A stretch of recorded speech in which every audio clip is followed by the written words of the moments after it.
side of Spirit, the AM ban is still, as you mentioned, perhaps something planning for a later phase since Tundra felt like they had a free ban and then they just don't have to worry about it as they get more information. 10 they will be banning out their 5th choice now. So in both games for the Invoker, let me see here.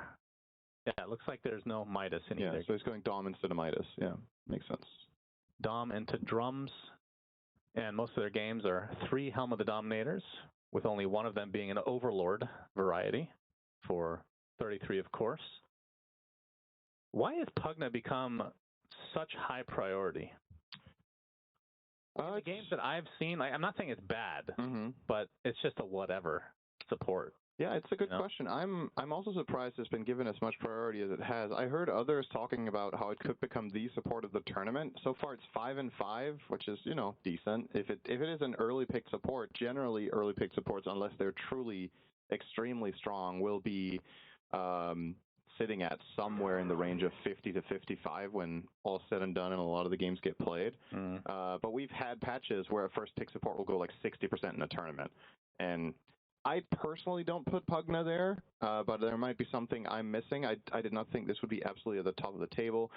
The number 1 heroes I was expecting going in as supports would be something like Marcy as a flex, maybe Nature's Prophet. 5 seconds. Both of those are banned, by the way, this game by Tundra, so we don't really get to think about it. Perhaps Naga in the right hands, and maybe even this guy. Yeah, I was going to say, I feel like this is a higher priority support from what I've seen versus Pugna, like higher impact at least. Do you see the win rate for Snapfire there? 64% so far. I don't think the thing about Snap is you don't really pick Snap first, so 10 seconds might be slightly misleading, but I've been very impressed by Snap lately as a hero. It's also something that I started seeing more in my games and doing quite well. Was not expecting to make this big of a splash this early, though. It kind of caught me off guard that Snapfire is being rated that high, but, I mean, the stats speak for themselves, right? Here's another pick that people were expecting to be big here, the Sand King coming in from Spirit. Man, this hero has come a long way. Yeah. Was it completely busted, broken, whatever word you want to use, and then completely dumpstered, and has now been brought back into a normal hero. Pretty cool. Yeah. 5 seconds. We had some scenes yesterday. Fog came back to the green room. He walked over to me. He was like, "Did you see that? That was the dumbest thing I've ever seen." Sand King was killing a tower by sandstorming it because then it misses 50% of its attacks. Wait, that works on tower? Yeah. So Malrine was just soloing a tower with a creep wave. He was just tanking it the whole time. Is that a bug? No, it's intended.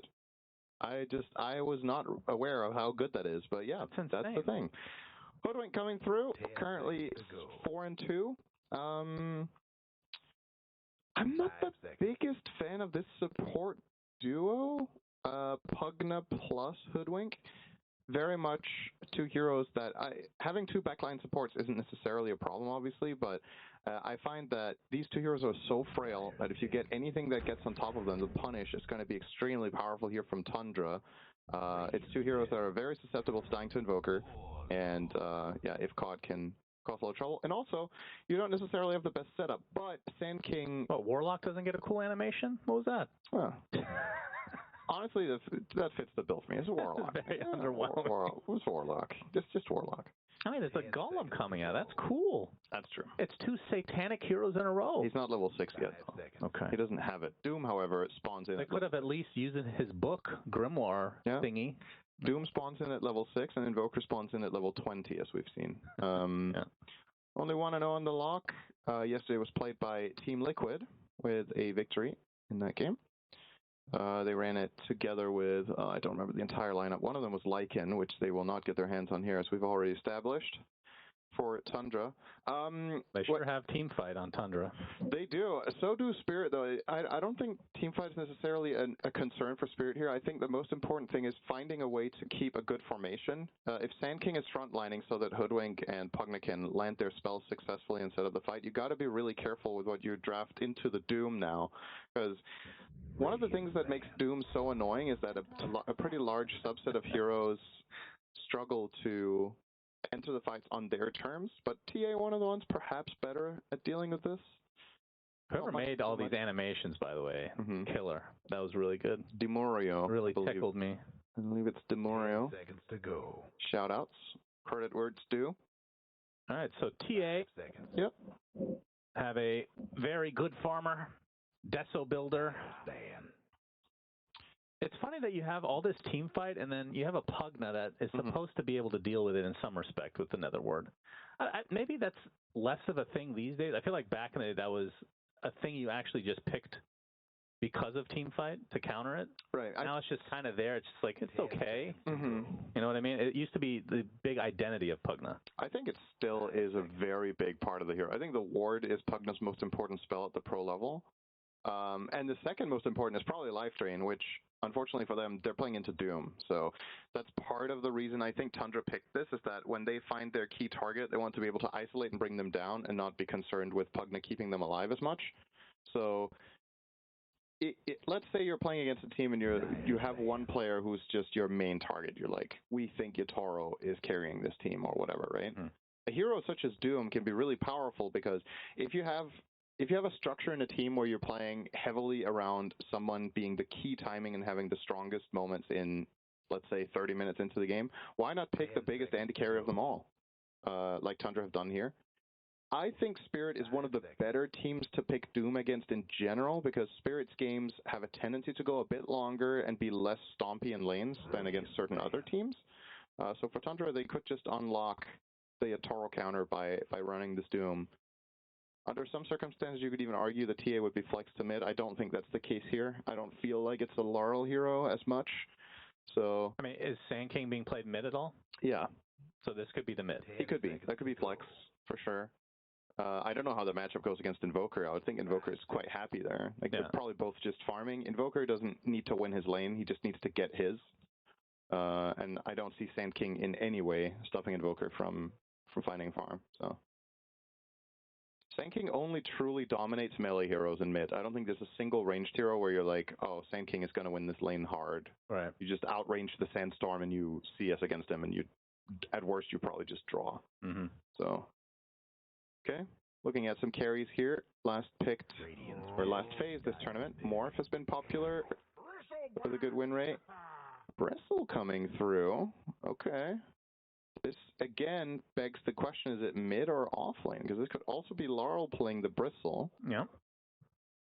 Now they got some good minus armor. They do. The one issue here for Spirit potentially is that all three of their cores are up close and personal. There's no backlining, so potentially you could take advantage of this with the right type of, let's say, AoE control hero here. You are last picking a carry on Tundra. Doesn't look like the worst game for, well, Faceless Void might not like playing into Decrepify, but like this type of idea that your carry can take advantage of the enemy team being up close. Another hero that comes to mind would be something like Sven. Or if you could pick a carry that could run Silver Edge, it's Chrysalis. Does he just want Razor? He just wants Razor, I think. Surely. Yeah, right? maybe. And then you run the Doom on 33. I mean, why not? It is his signature. I believe Chrysalis did play Doom yesterday. It did not go very well. All right. Abaddon. This is another good choice for that.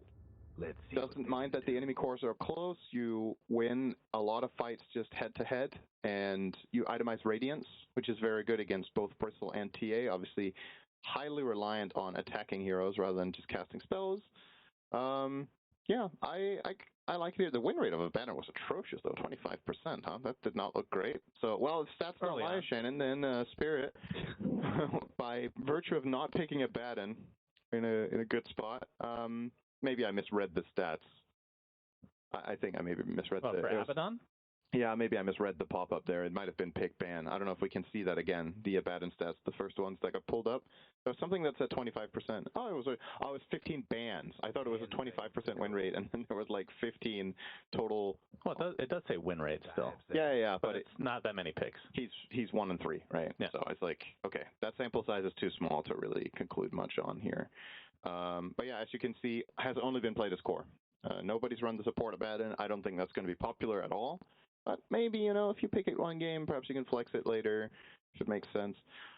Overall, the makings of this game are, this could be a good one, honestly. I think there's a lot of pressure in my eyes on the supports of Spirit to keep really good positioning here. I think they can very easily become vulnerable to the Invoker, but aside from that, the rest of their lineup, it makes pretty good sense. Nice stare there. Appreciate that. We always love a good stare on camera. Yeah, I'm not wearing my jacket. Oh man, this is embarrassing. Hold on one sec.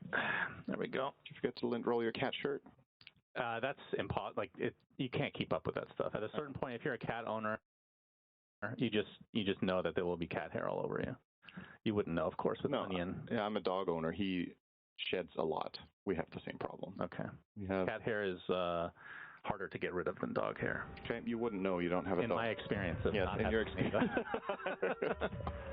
So who do you have favor for this game one? I don't know. I think it's pretty close. I overall probably like Spirit slightly more, but it's under that both teams execute to a high level. I think if it's a little bit shoddy of a game, if there's some mistakes, I actually think Tundra's lineup might be easier overall to pull off, but if we're expecting both teams to come in good shape after yesterday and know what to bring here, I do like the bursty nature of what Spirit have got here. TA together with Bristle do a ton of damage. You've got the Hoodwink to set it up as well with a Sharpshooter burst, and also they did choose to pick Abaddon into Hoodwink. You got to remember, you can actually die to break here. True.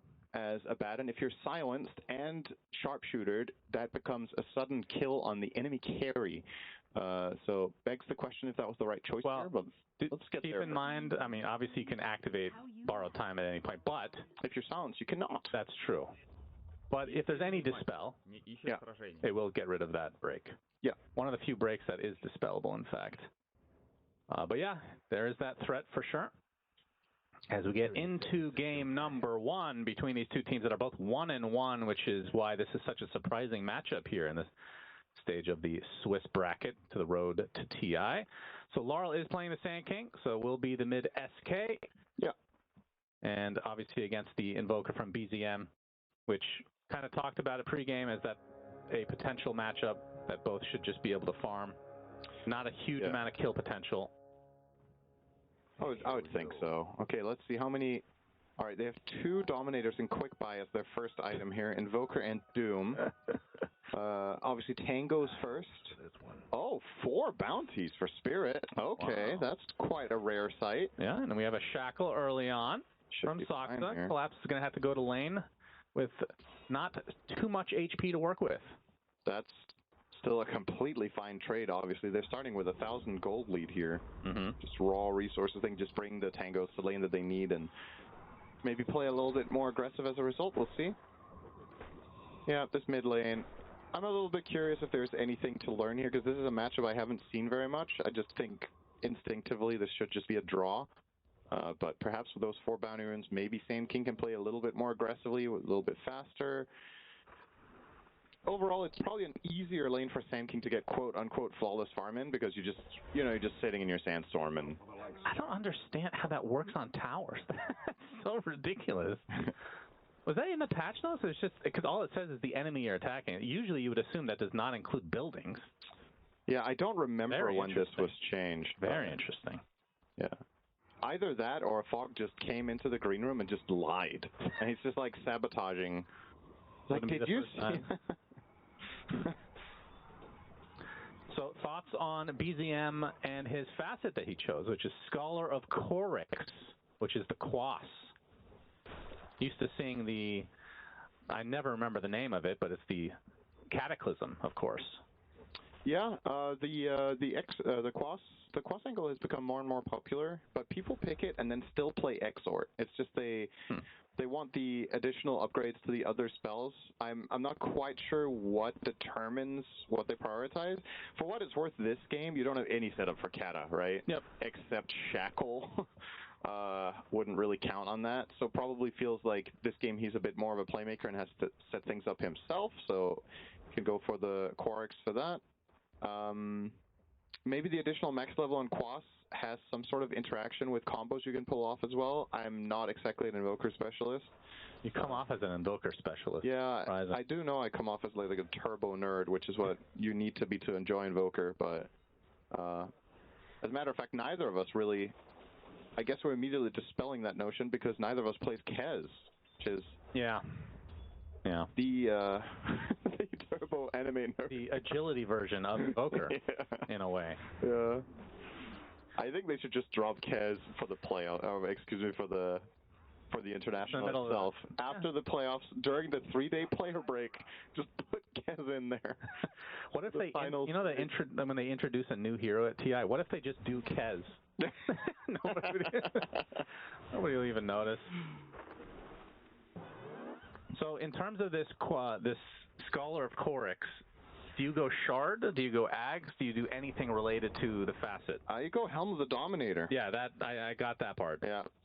Like, have you seen the Shard, the Ghost Walk that you can use with teammates? Because in theory, that it could be good. Yeah, it has some utility. I don't think he's going to make it a priority. The Ags, I'd be surprised by. Yeah. I mean, it's kind of ironic if you pick this and you buy neither Shard nor Scepter. Yeah. You're literally just doing it for the Quas then, right? Mm-hmm. But hey, let's see which direction he chooses to take it. I think for this game you could make a decent case for the Shard at least. I think Ghost Walking in a hero like Doom can be really powerful. Yeah. Just giving him effectively a Shadow Blade that he doesn't need to buy. And of course, the more Helms of the Dominator you have, the more of a surprise party you can bring with that Ghost Walk. That's true. I don't know if they become Invis, actually. They're creep heroes, so they might have special rules. Now applies ice wall damage per second to enemies in a larger radius. Wait, what? Wait, does it just change Ghost Walk in general, or is that just the Shard? That's when you have Shard. Because that's not the way the facet is describing it. All it says is Ghost Walk now applies the ice wall damage per second to enemies in a larger radius. Am I missing something? Are we dumb? Well, don't answer that part. Oh, right. They changed the Ghost Walk. Shannon, you and I don't play Invoker, clearly. No, we don't. And I forgot that this Shard got changed. It's not the Ghost Walk AoE anymore. Yeah, okay. That's really, you used to be able, really exciting. So I think the reason they changed that was because it was too similar probably to Moonlight Shadow in concept. So I think they were just like, all right, let's make this something else, something more unique to itself. So yeah, so you're just doing more damage when you're inside of Ghost Walk. That's the ice wall damage. Okay, so we'll be seeing that. Glad to learn at TI, of course, along with the viewers. Everybody, if you're tuning in for the first time, Invoker Shard, as a matter of fact. This is the noob stream, right? Where you get noob casters. Learn the game with us. It's okay. We don't play Invoker. I'll say this much, every time, every day we cast, we get something wrong because this game is so ever changing. There's always something you either forgot or just realize. Honestly, this one I don't even feel bad about. No, it's okay. Not that I ever do anyway. I'm just saying I'm not going to beat myself up too much over making mistakes because it's part of Dota. It's also part of it for the teams. Sometimes the teams learn something they had no idea about. Maybe BZM doesn't even know. It's possible. He's played it several times this tournament. Maybe he still doesn't know how it works. We're going to see him pick up the Shard, run to 3 teammates, and then Ghost Walk next to them, and then ping a go. That's good stuff. Sunstrike will clip Laurel. Takes a tornado for his troubles as well. And, okay, he's going to use Cold Snap from BZM. Bushwhack, though, as Rue makes his way over to the mid lane to keep things at bay. 6-minute power rune goes to Soxa with that haste. It was a very quiet early game in terms of kills, but we are starting to see Spirit take a bit of advantage in this laning stage. Obviously, starting with the 4 bounties was very good for them, but the 27 denies on Yotaro is crazy. Oh my god. 33's Doom has... Oh, he's not going to hit the Sunstrike. I think Collapse will be okay now. Oh, the Blood Grenade is going to clip. The Photic Shield's going to go off in a moment. Laurel making his way over. And that's going to force Chrysalis and company back to where they came from. Yeah. Could have absolutely waited there on that Sunstrike. I think just wait until Bristleback chooses his path there between left and right, and then I don't think you have any risk of missing that, but maybe a little bit over-eager there, BZM, to get his It's probably because he was reading what his Shard does, so maybe he can't do too much at the same time. Could also be... First epicenter of the game. That's how long this first blood has taken. Toby taken out by Laurel.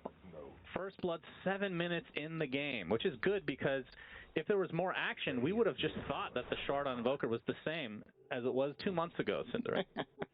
Gave us time to study live. That's right. Yeah, it's the biggest discrepancy though. Is just the safe lane, right? For Yotaro here, it's just absolutely destroying 33's Doom. Can't say I'm too surprised. It is a TA favorite matchup, and Doom Shaman into a TA Pugna should just be a very easy lane for Spirit, but I was not anticipating they would win it by this much. Like 50-27 against 21-6 on the Doom.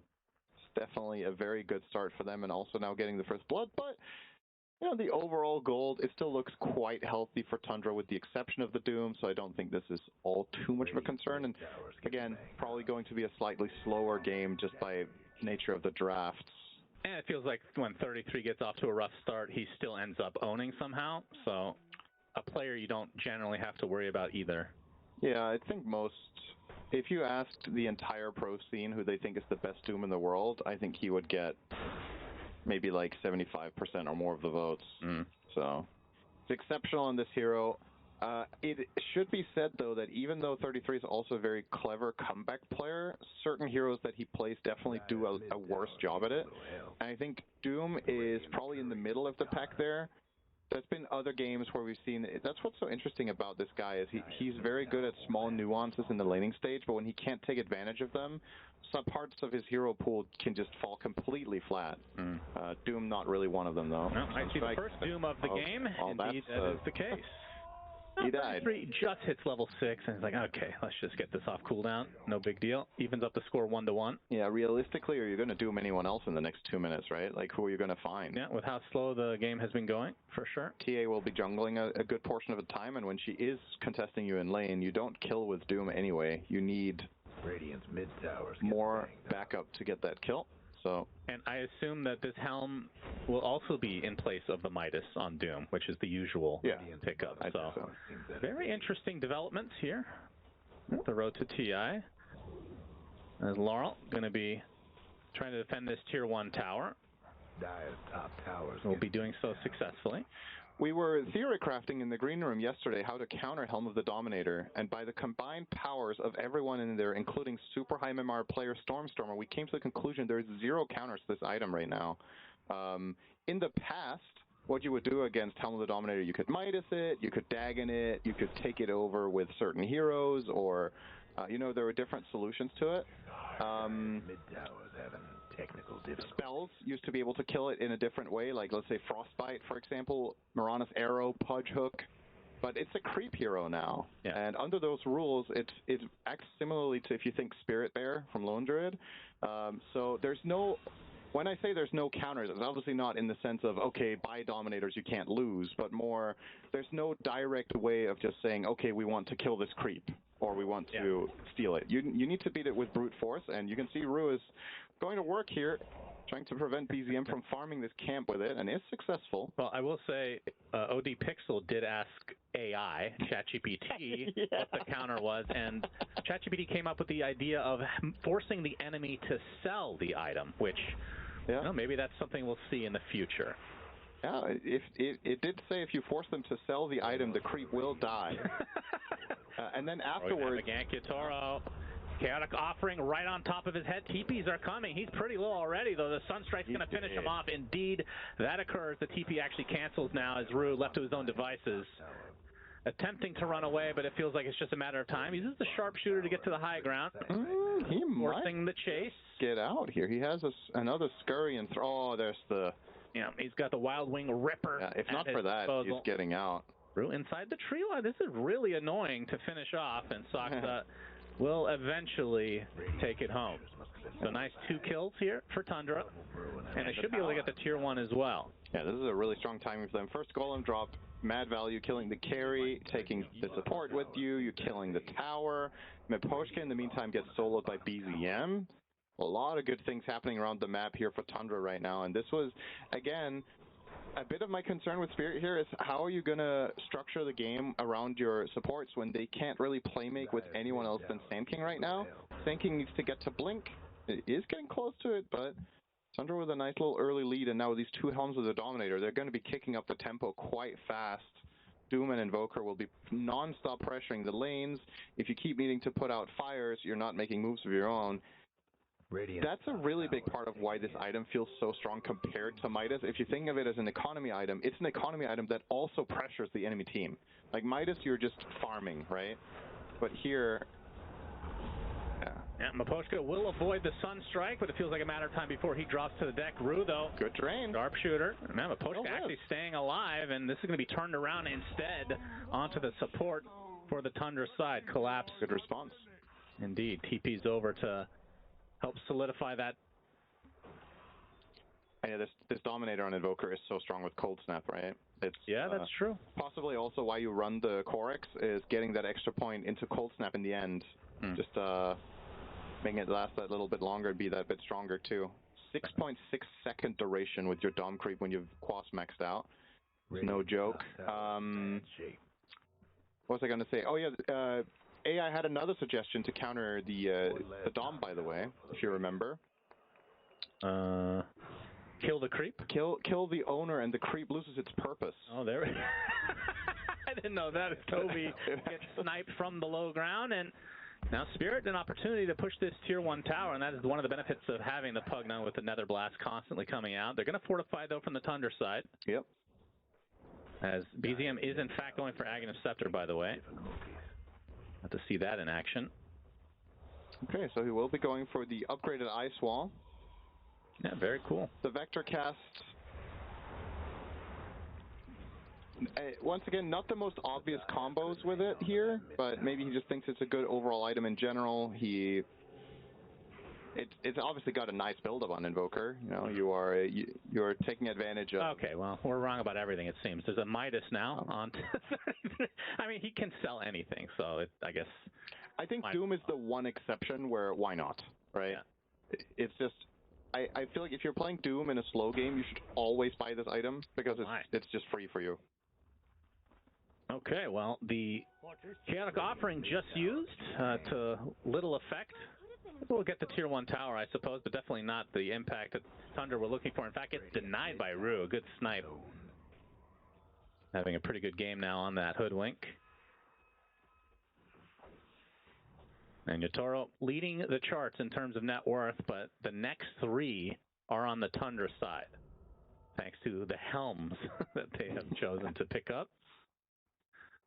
In part, at least. Yeah, we barely talked about Crystallis, because honestly, he just gets a total free time up top, right?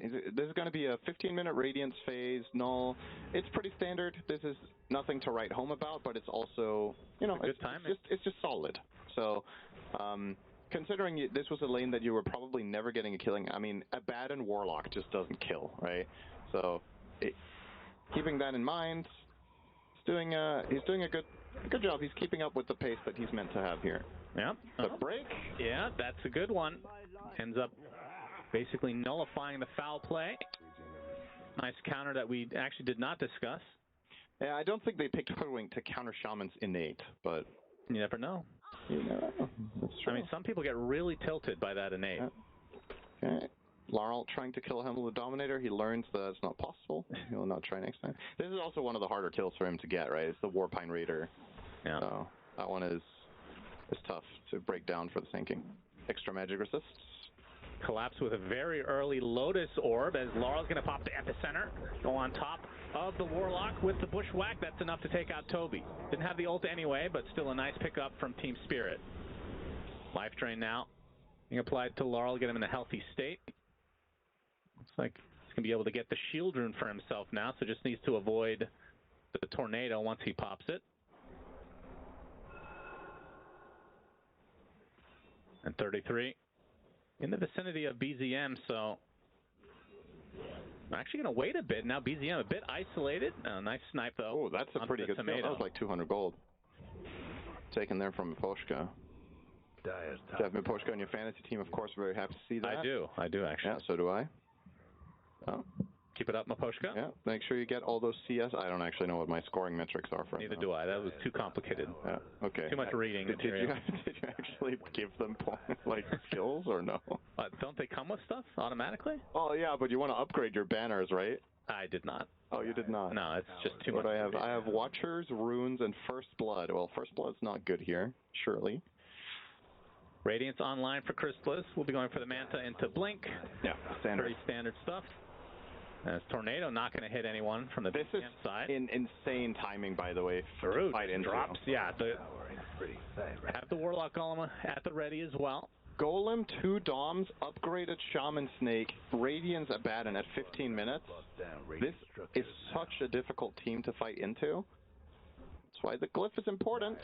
Oh, great looking for Yatoro. This is the big kill if they can find it. He has the Doom, actually uses the Wild Wing Ripper, very nicely done, gets the Doom off. Do they have the damage to follow it up though?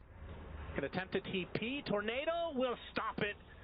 And now Yatoro will likely fall. Tomato, he's dead. Really nicely played there from 33. First of all, finding him is one thing, but then he kept pump faking his Infernal Blade because he knows TA is going to try to TP out after it, and made sure that BZM was in range before he actually went for the swing to bait Yatoro to try the TP and fail. So very nice little detail there. Nets them the biggest kill of the game so far, I would argue. There haven't been that many kills, but yeah, I agree. We're still looking quite even on the net worth, but I do think Tundra should be quite happy with that. Their lineup becomes insane later in the game. Doom, Invoker late game, and Abaddon. I think these are, in current Dota, I think Abaddon is he's like a top 3 late game carry now. This hero has changed a lot over the years. If you're used to seeing its support from back in the day or maybe off lane, when you play this build and you run it carry, it can be ridiculous late game. You even have Warlock. Like, this Tundra lineup is just super nasty later on. So I think if you could keep this 1k gold lead for 20 minutes, I think you're quite favored later on, I have to say. Yeah.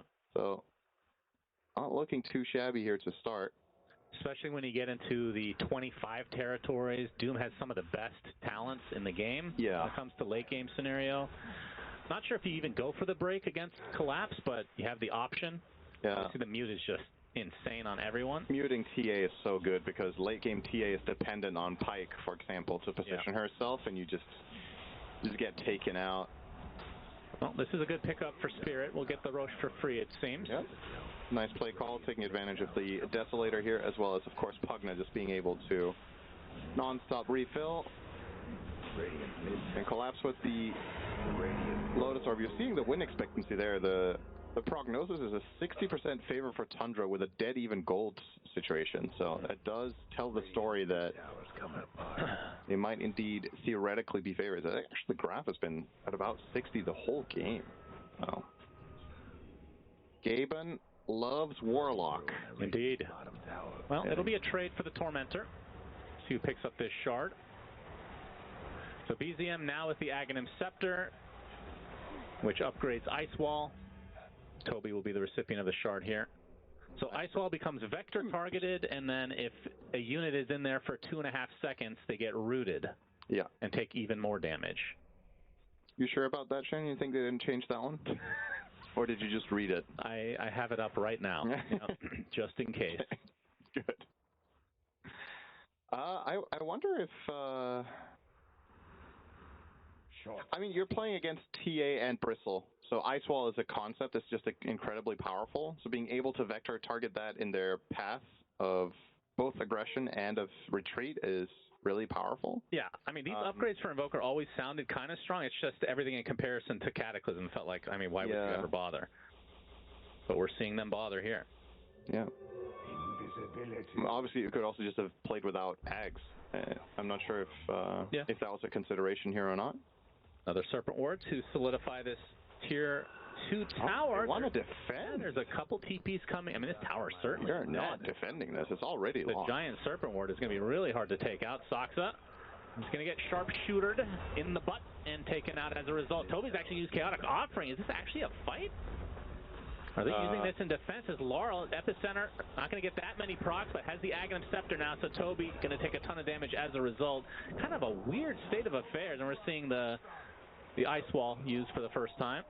Yeah, Tornado combo, when you can hit those 2 heroes and then lay down the Ice Wall, he only managed to snap the one of them, and the other guy has a Lotus, so did not look all that impressive just there and then. Maybe... I mean, that fight in general, for both sides, there's miscommunication, it feels like. Yeah, for me, it's weird to begin with that Spirit even go down there to try and defend that and find a fight, and then, beside the Tundra. Tornado, 33 jumping in, doesn't even bother with the Doom because that is an easy kill onto Laurel. That's the Bushwhack's going to slow him down a bit. He might just blink Doom here. He gets glimmered, and there's the Doom. And the Wild Wing Ripper still inside of the belly of 33. Rue will be able to get out, but 2 dead for Team Spirit, despite having the Aegis on their side. This is basically nullifies a minute or so off the timer. I feel like it's rare that you see Hurricane being used this much. Like, yeah, it's been 33 pretty effective. Finding good moments to pull people back. Radiant's mid tower's getting banged up. Not bad. Yeah. Audience is definitely reading that. Thank you. Radiant's mid Ice wall upgrades. That's all you got to know. Okay. Will he go for the shard? Really excited to see that Ghost Walk.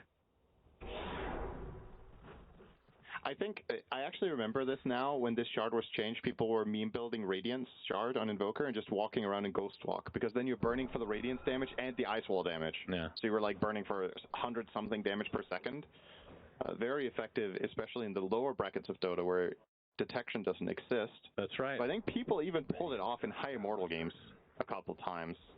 Not mistaken. Those are always funny clips. You do get used to it, of course. Now, big item alert, Doom with the BKB, and once again, everything just going seemingly according to plan for Tundra. Now, a lot of Spirit games go this route, though. That's what's worth keeping in mind. They are no strangers to falling behind and then making really great comebacks off of clutch plays. Yeah, maybe some TPs to Jones. There we see the Ice Wall onto Collapse. Is going to root him, but the Lotus, like he said, is there. Collapse still is going to take too much damage. BZM gets credit for that. Mass TPs. Can they make this even more worth it? Root attempted teleportation. Oh, actually does get out. The miss. Dodge. Very What's nice. his chance at that? 21%?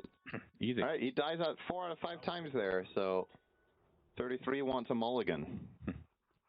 No chance, though.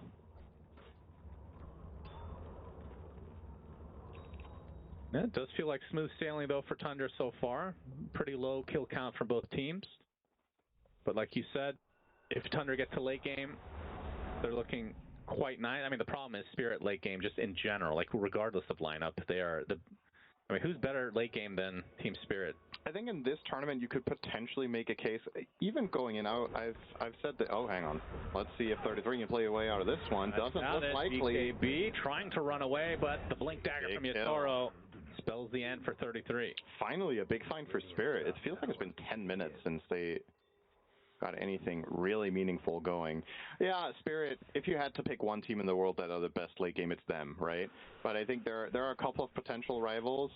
Just in general, I've kept a team like Extreme in high regard in terms of late game teamfight execution. It's just that so many of their games, they over the year, they just haven't really got there on good terms.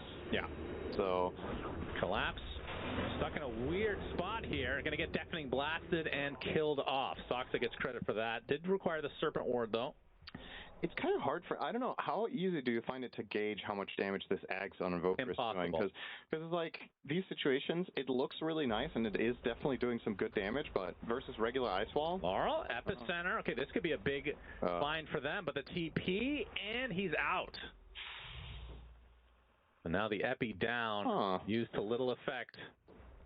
There was actually an opportunity there, I think maybe for Rue, with a max range dust into Bushwhack, but he ran in for the sentry, maybe assumed that Invoker was moving, which don't blame him for. They don't know for a fact that he's TPing there, right? Nope, Toby. He's going to be found, though. And taken out easily. Chrysalis? It's probably going to get Bushwhacked, and maybe he can find Miposhka as a nice block from BZM's creep. And Miposhka going to die as a result. So support for support. MKB now online for Yatoro. Yeah, wants that True Strike against the Radiance. Baden, at the same time, is now starting to close in on an Orchid. It's going to make Pugna's life in particular absolutely miserable. Radiant's mid tower could use a hand. And that's another thing to keep in mind when you're looking at this Radiant lineup. I think Nullifier is going to be really powerful later, and you do have a good buyer for that in the Abaddon. He can absolutely buy that after Bloodthorn. You just blink in Bloodthorn, nullify someone, and kill them. And Pugna loses a ton of its efficiency. Pugna right now is everything Miposhka is doing get countered by one item. Force Staff, Glimmer, and Decrep all get ruined when you get nullified. So you isolate a target, you jump them with a bat and pop all your stuff on them, they're in big trouble. In the meantime, there's also Doom to worry about. Yeah. So Spirit's formation and their late game team play here has to be stellar, which we've come to expect of them. We're used to it. But I think this is in like the harder. It's a tall order. This is in the harder subset of late games that they have to play, because I don't even feel like their lineup outscales the enemy this time. So even falling behind, there's that extra hurdle of can Toro be set up to make this happen? 33, they find Miposhka. The Orchid. He is attempting to TP. Oh, Chaotic Offering used just to take him out. That's a statement golem right there. It sure is. They don't want the fantasy points for all the Miposhka people out there. He will drop as a result. Get him gone. They haven't really cared too much about the cooldowns. I mean, if you look at the cooldowns in general, these big ults on the Tundra side, they're pretty significant, but I think it's a good golem. It's kind of a skirmish type of game, where we haven't really had any good old-fashioned true team fights. I definitely agree 100% with this golem drop. Like, just take the kills you can get. You're controlling the map. You keep pushing lanes with your Dominators, with your Forge Spirits, with a Baden who's a tough kill. Spirit are very clearly just getting cornered on the map and are just non-stop putting out fires, and it means they're not making a single move of their own almost. There's just so much trash that you constantly need to take out, and it's really difficult to play like that. So if you have that kind of iron grip on the map, just golem a kill. Doesn't matter. You're not going to need it for a team fight that Spirit can't find. 9K the lead now. Oh. Steady growth. This is a potential move from Spirit. They are smoked. Looking for a fight now. Chrysalis, tough target to open on. He is just not possible, right? Yeah, it's pretty difficult indeed. Toby, of course, does not have his ult. They should know this.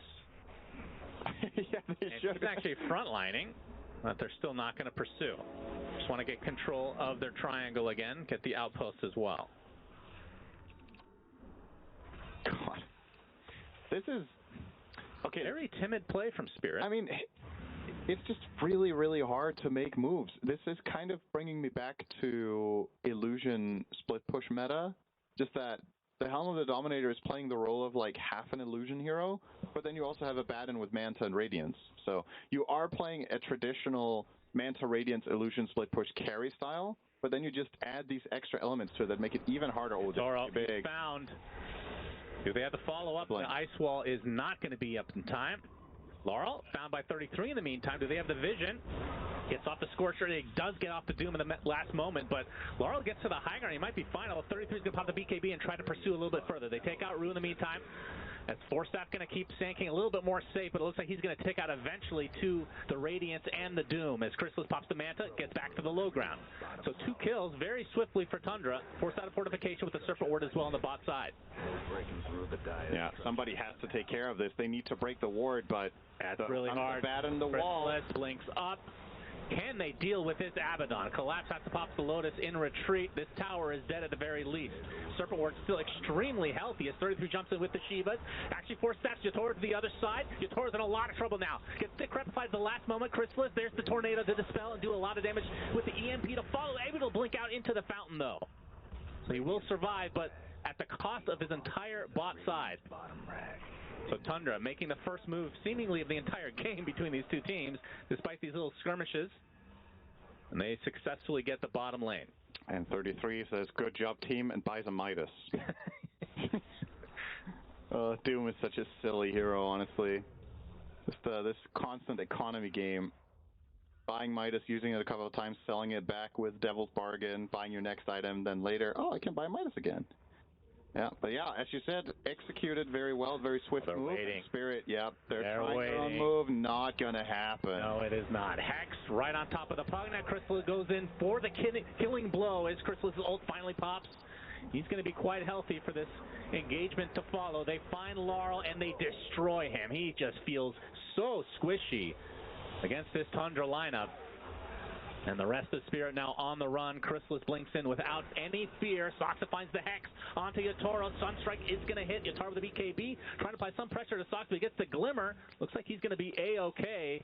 And now Collapse trying to fight against the rest of the Tundra lineup, seemingly. 33 trying to look for the Doom.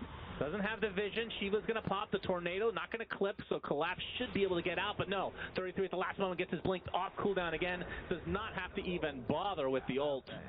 They get that kill, and they're going to get more, and this is likely going to be the game. He's styling on them with that psychic headband. That's the second time he blinks in front of a hero, stuns them, and pushes them back toward his own team. It was the same thing he did to Yatoro in the Radiant base, and to be fair, Yatoro might have actually died there if they didn't tornado him, allowing him to blink out.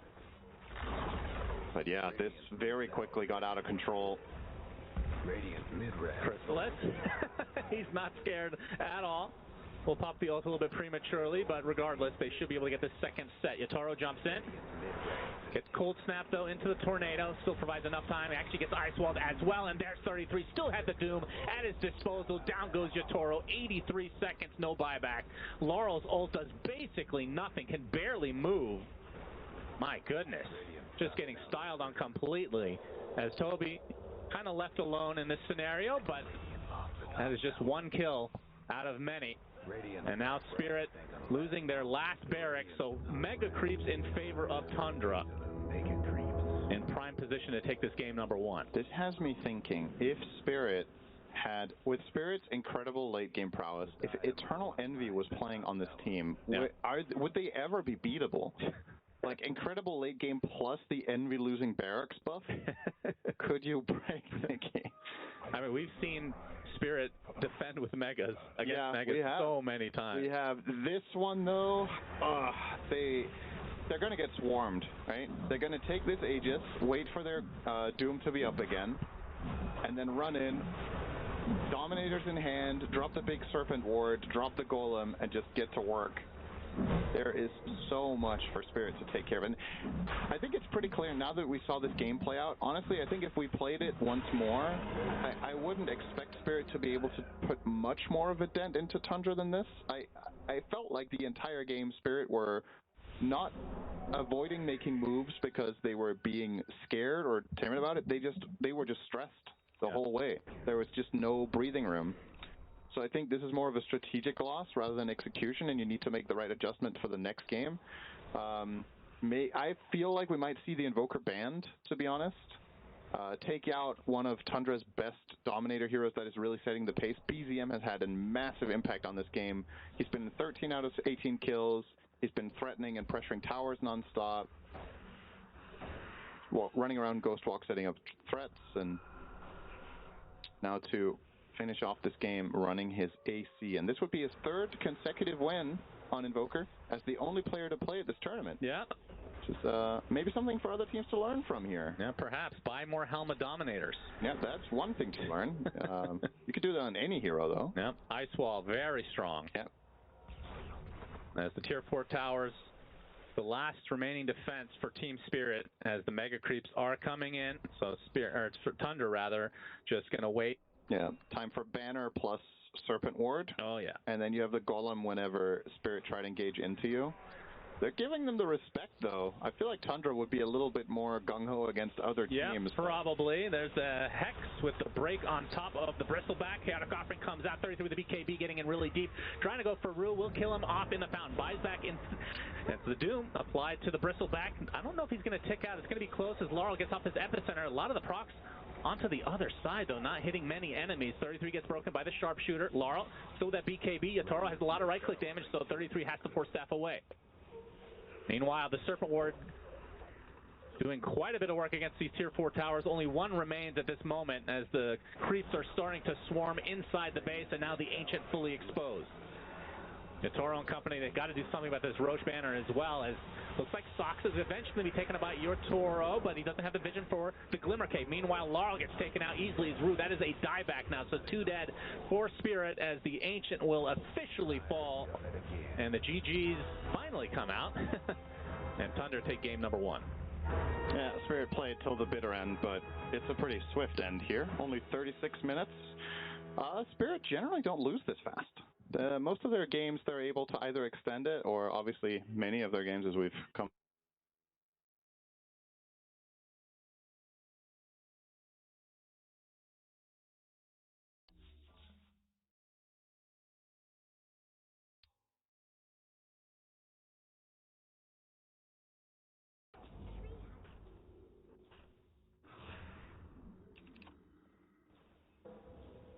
Radiant's mid tower could use a hand.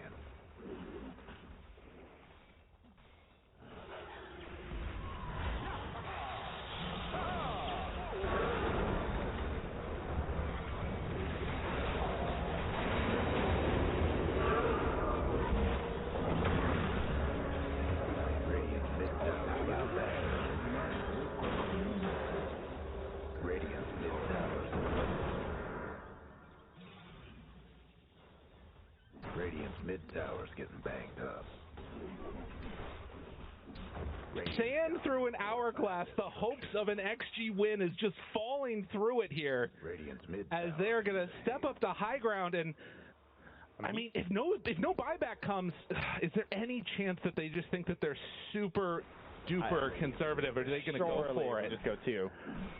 Yeah, I think that's the right play. Because they don't know. It's for gold that they don't have buyback. Mid-rags ain't looking so If they knew this game was over. Grabbing a couple waves here, pulling them over.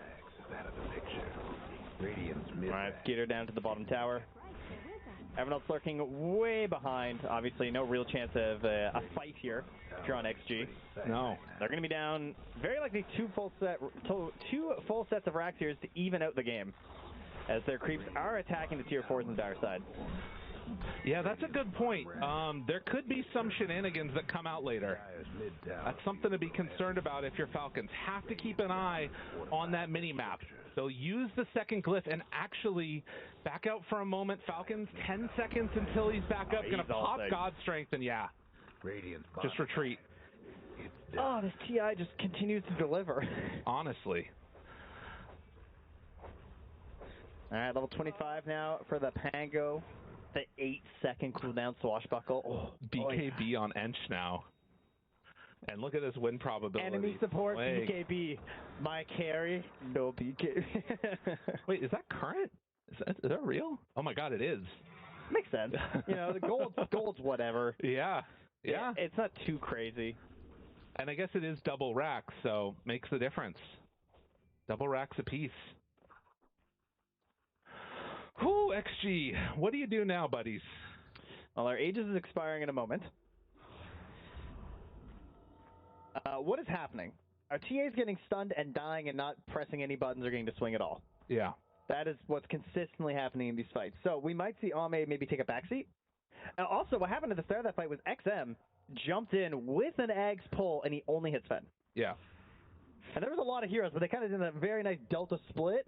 And then it was just like, oh, it's only one guy we got. And that kind of ruined their attempt, because the idea is you jump in with a TA, she's really close, right? You get that pull in, and they might have, she could have blown up 2 heroes. That whole fight could have just been a total XG wipe or something. I mean, this is the problem with having just like this one giant carry in Ame, is that no other hero is a legitimate threat to kill Sven. No. So when XM jumps, kind of doesn't matter. They can wait.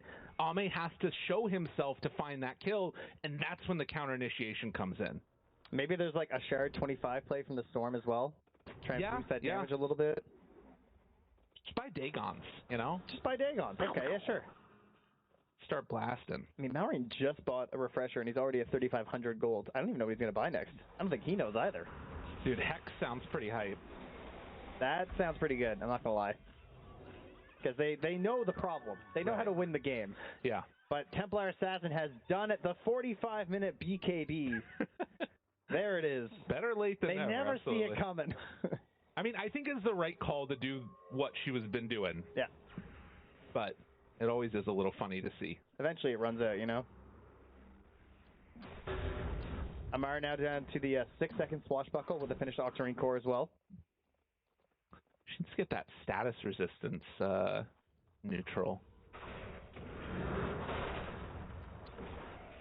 Do you think we'll make it to tier 5? I feel like it's one more fight. Yeah, I mean, this is the thing, is that I also don't think that we're going to get mega creeps this game. That's the feel of it. Like, this is a win a fight, end the game type of dynamic. And so I kind of feel like we're not going to get mega creeps. Or, excuse me, not tier 5 items. I mean, Ame's really far away from buyback. He's 2,200 gold away from buyback. It's probably, you know. Just don't die. All right, that's good advice, actually. Sven was close, but Skeeter's buying out. He was only 200 gold away. Nyx has block of cheese in his inventory. All right, nice, nice. They were able to get the whole thing done up. It's scrumptious, as they say. We got a heart done on the Sven, too, so that's what he bought out for. A heart? Did I not just see a heart? Am I crazy? I must have missed. It was probably the satanic. Okay. Okay, I thought I saw a heart. Bobby. That would have been pretty crazy. I would have been hyped. I was wondering. You know, I'm not gonna. I feel like we might not see a heart at TI. Oh, come on. I feel like there's PLs. Come on. Then maybe. I guess there's a chance. There's been one PL. Yeah. He didn't buy a heart. I didn't see. Probably not, though. 21-15. And again, everybody very concerned about taking any step too far out of position. Oh, Roche was an insta-spawn. Oh, yeah. Now, XG do know about this because of TA's innate ability. Yes, of course. Got to remember that one. So they're aware that this could be happening. I think actually they know before Falcons do. I don't think Falcons had checked it. Oh, yeah, I totally forgot about that earlier when I was like, oh, they're just going to wait in the pit. Wow, 28 minutes. Classic. Gets me every time. Skitter. They know. He's a little ways away. They're actually walking up to high ground now. Maureen, this would be a good point of contact for them to find. Dude, this is a dangerous he gets the roar off, finds him, Warlock. He bladed again, down low, but not dead, and they get the golem drop. Mamar rolling back and forth. They're all lined up together, but Ame, he got his stuff off. The BKB, the walk away, the right clicks coming in. The control is still there, though, and XM dead. Ame, does he have what it takes to take him down? Skitter, low, Skitter dead. They kill him too. Ame gets lifted, but I don't know if they have the damage that they need. As the blink run away, Krant controlling, stun is there, nullify. The supports combining together to start to kill off Ame. He is in trouble. Stuns are there. Maori, he's back. Starts hitting in the storm, finds that kill, and Ame finally is going to fall. And they tip their dead carry to say, we can do it without you. But nullify not enough for the kill, but Falcons, they take them all down. X-Nova left alone on a cliff and running right down into the pit. They do not have buyback on the storm. They should know this for time. And they are going to try and end this game here if possible. Yeah, take this roast down as fast as they can. Help with the drums. Don't have their big lad to give them the assistance. And again, he's only got 470 for the buyback, actually. There's some bounties. At least one bounty. But they won't be getting that. Boots of Bearing for snaking. They're trying to rush this down. Oh, yeah. Gotta finish it off here. I mean, I don't think you can. Can you? Well, I mean, there's a tier 2 top. Like, they can't even get megas. Tier 4s. Just go tier 4s. Yeah, but what if there's a buyback? Well, they know that Storm doesn't have one because he bought back earlier. But TA might. Yeah, that's true. And she can just eviscerate you. I mean, it seems like they're willing to take that chance, at least try and force her to use it, but they're going to see that she does not have it. Maureen steps forward, starts to punch. Okay, Amar's crazy. Amar going into the fountain for no reason, but now is fine. Broken. Steps away. Zinq trying to slow this down. I mean, again, like you're talking about, without Sven, they do not hit this very hard. Now, Roar, not dead yet. Zinq low. Zinq goes into another world, nullified but dead. And now TA is back. Zinq is back. They're actually starting to turn this. XXS is alive. Ame hits. Good blink. Oh, that was by Amar. That was actually so cool. That was very cool. And they have to go back because tier 4s ended up dying in the base. They actually lived to fight another day. Yeah, and they got, what, 1 tier 4? They lost both of theirs? Yeah. Okay. Not what they wanted. Great work by the Creeps. I mean, shout out to Radiant Creeps. Putting the team on their back right now. Oh, man. All right, we got Refresher Shard on the Pango. We got Cheese on the Nyx. We got an Aegis on the Beastmaster. It is an uphill battle for XG, one could say, when you're down 30K. How many buybacks we got? Big old goose egg on the Radiant, I believe. Meanwhile, we got 4 on the Dire, including Skitter. I mean, Ame still has an 8-second BKB in this late game scenario, which is kind of hype. And we saw that he was able to bring down Skitter, well, like fully surrounded by Falcon heroes. Oh, are they going to be able to do this? Falcons have an insane lead right now. Gem is on Zinq. It's got to be thinking about it rapier time soon here. Instead, eyeing up the Swift Blink for Ame. I don't know if he needs more damage. I think the damage is okay. You know?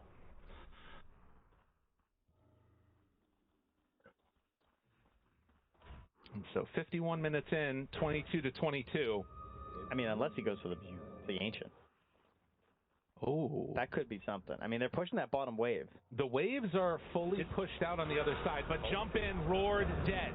X-Nova gone. There will not be a golem in this fight. Now they pull in Skitter. Ame tries to hit him. Oh, wall. Doing good damage right there. Amar blinking away from the hits, though, so Ame's not really able to hit anything. He can't get in. And in the meantime, everybody else has fallen. Falcons taking care of business. They leave Ame for last. There's the basher, too. The Yule Scepter is lifted up. The hits, they go. Ame is going to die. GG is called. Falcons pull it back from the brink. Manage to close out this game. Whew, all right. I mean, all right. Remember earlier I said take notes? If you want to play a TA draft, just make sure you end the replay at like 28 minutes or something. Somewhere around there. Yeah. Now, if you want to know how to get a comeback, what?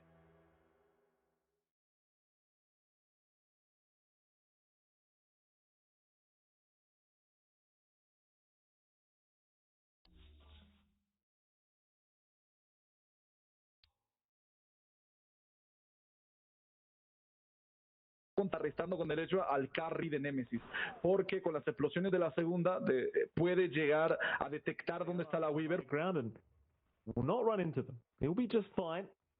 You are in another situation where it does feel like wildcards are more than happy to fight level 1. Keep in mind as well, like, RCY is going for the classic misanthropy facet, which is going to make life really annoying for them. Like, if you get chased down by this Leshrac, you go too far on the laning stage, it's going to be a painful experience. And it is. It's just, and again, it's not just the lane, it's this combination later on when you get decrept up. You're just going to get absolutely run down by RCY with that Pulse Nova running. So there's a lot to be concerned about. And the mid matchup is just not going to be amazing, I wouldn't expect from Mac. He can still play the denies. He can still play around with the enchant totem. I think what we saw from Nothing to Say in his adjustment, going in all in on, say, Aftershock, could be the way to go in matchups that aren't great. Let's see if Mac has the same idea later on. But RCY certainly does have a very happy time ahead of him here in this mid. Shouldn't be too hard for Lesh to just get some free damage off, and especially once level 2, level 3 is up, things can start to go his way quite fast if you're not too careful. Very keen on seeing how the side lanes are managed this time around, though. You know, last time around we were seeing a little bit more of a struggle for Akashi on his bot, and this lane doesn't feel like it's that much easier down bot for the Weaver.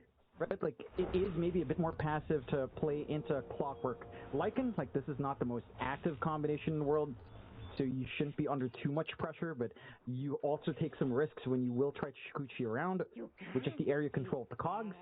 At the least, there's some consistent zoning that can come in here from Eris with the usage of Arcane Curse, so you can hold them back quite a fair bit here, at the least. But and the key thing is Akashi has to find much more stable form. I think he has to get that ball rolling, keep it rolling, and get the build-up you want. Get some key timings. Looks like the Falcon Blade build-up here, maybe a quick Dragonlance or Yasha afterwards as well. Or even the Urn, if you want to be ultra-aggressive early on. Could lead to some openings if they get that ball rolling. Absolutely. The bottom lane, a bit of action breaking out. Akashi getting really low on that Weaver, trying to be a little bit aggressive towards Fade. Thing is, once you've got the Helm of the Iron Will on Fade, he is probably just not going to be scared whatsoever of this Weaver anymore. So try to apply the pressure while you still got the chance. And of course, you're going to have a couple points and throw impulse as well to make matters even worse. So Kashi, props to him for trying to be aggressive. The thing is, if you get caught in the cogs with a Sentry or a Dust, you're not very tanky as a Weave. So you've got to be a little bit cautious as to how aggressive you want to play this laning stage. Yeah. Just have to think twice. At least they do have the Sentry usage down to ensure that control stays their way. Left lane up top, we were seeing a lot of heavy pokes on it. And it's almost the same story as game 1. Yamsen, at the least this time, isn't clearing out the creep waves as quickly on Abaddon in comparison to what the Tide can do with Anchor Smash, but it's still a very free lane so far for the Abba. Melee matchup into Darkseer tends to be awkward, but you don't have a strong Darkseer combination for Raven. Fade dropping low, but the chase is on now from Bignum. He wants to try for this Cogs, and he's got it with the Wolves out. Akashi is gonna go down. They were baiting with that the Healing Lotus. They were just waiting for Fade to try and move in there and contest, and Well, sadly, they weren't anticipating Bignum to just run out of it and chase Akashi down. But there you go, a quick kill here for the side of Wildcard, and that's already spelling some really bad news for Nemesis. It is. They get consistent control with pulls as well. They try to stall out this lane as much as possible. At least it doesn't fully pull in this time around with the spawns coming in. And again, for the side of Nemesis, I mean, it doesn't feel like enough has changed since game one. At least the mid matchup for Mac, looking back to it, is a lot more even. So this Shaker is applying the pressure, is playing around with a 1-1-2 build. Again, going back to what we've been seeing from day one with Nothing to Say in particular. Just looking for aftershock, looking for some soft harassment, ensuring that RCY can't just run up and try to diabolic eat him to death, is paying back dividends. He has a game. He's not lagging too far behind. The triangle is in their control. I mean, there are some sentries being dropped now by speed. There are some stacks built up, but they've already got the early vision down as well to try to contest later on if they go out the opportunity. This is something that Nemesis need to be in very tight control of. Like, they can't afford to give away this flash farm that can pop in for Mac as we roll into, say, 6 minutes and level 6 coming in for these mids. And they are much better now at covering all of these sentries. They get the D wards off, they keep that control, and if you're a wildcard, you can afford to get the stacks up, you can clear it yourself, but you need to find that timing now for the side of wildcard later on. Absolutely. Mid lane. So we could see a bit of aggression. Speed is thinking about rotating, but instead, no, he is just scouting out the triangle, seeing what's going on here. Plenty of information being provided by Speed. Meanwhile, mid lane, there's your left right just chasing down Mac, and my God. It's your boy Speed here. Well, we talked about it in the draft. Like, he's got the misanthropy. Like, it's misanthropy, however you want to pronounce it, and it's just, at level 3 Diabolic Edict, you were just going to melt. No chance in hell. No. Really no chance. At least, again, the tower pushing does slow down because of that lack of tower damage, but you'll take the kills every single time. Again, it's just really great positioning from RCY to cut off that escape route, knowing how strong he is. Has the Pulse Nova now to play with as well. And again, it's almost the same story as game one. It's a little bit more even. You're not lagging too far behind now on the rest of your course. Akashi is doing a great job down bot, despite those initial difficulties he is finding farm. And Fade is having a much slower game on that Lycan.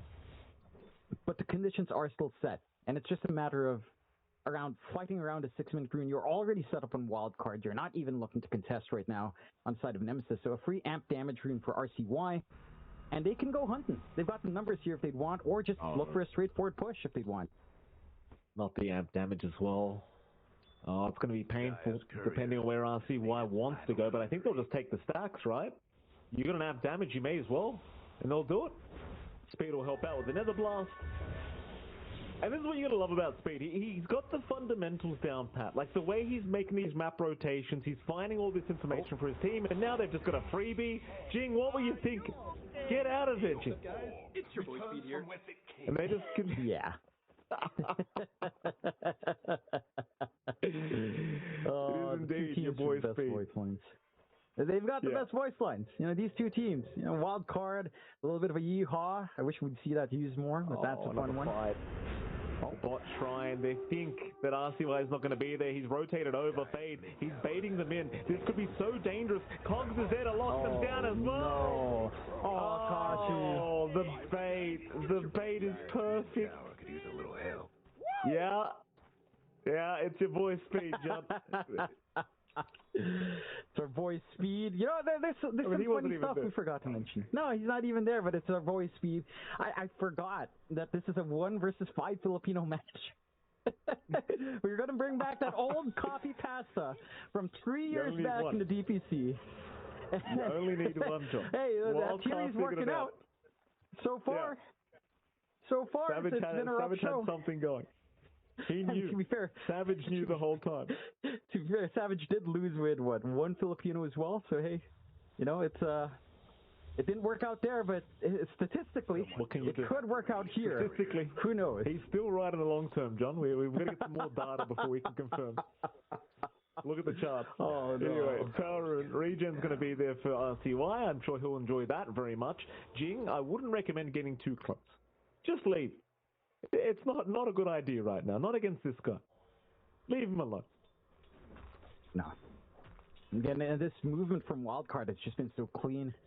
Going out for another smoke with RCY, not quite level 6 yet on Bignum, but it doesn't even feel necessary. And they can just play whatever they want. It's the same situation as game 1, where Yamson's left on an island up top, farming away all he'd want here on the Abaddon into that Radiance timing. Fade already has that Dominator up and can just run around. I apologize for interrupting again. John, hold that thought, because now I'm interrupting myself to cast this fight. Eris has been caught out and is definitely not making it out. He's gone.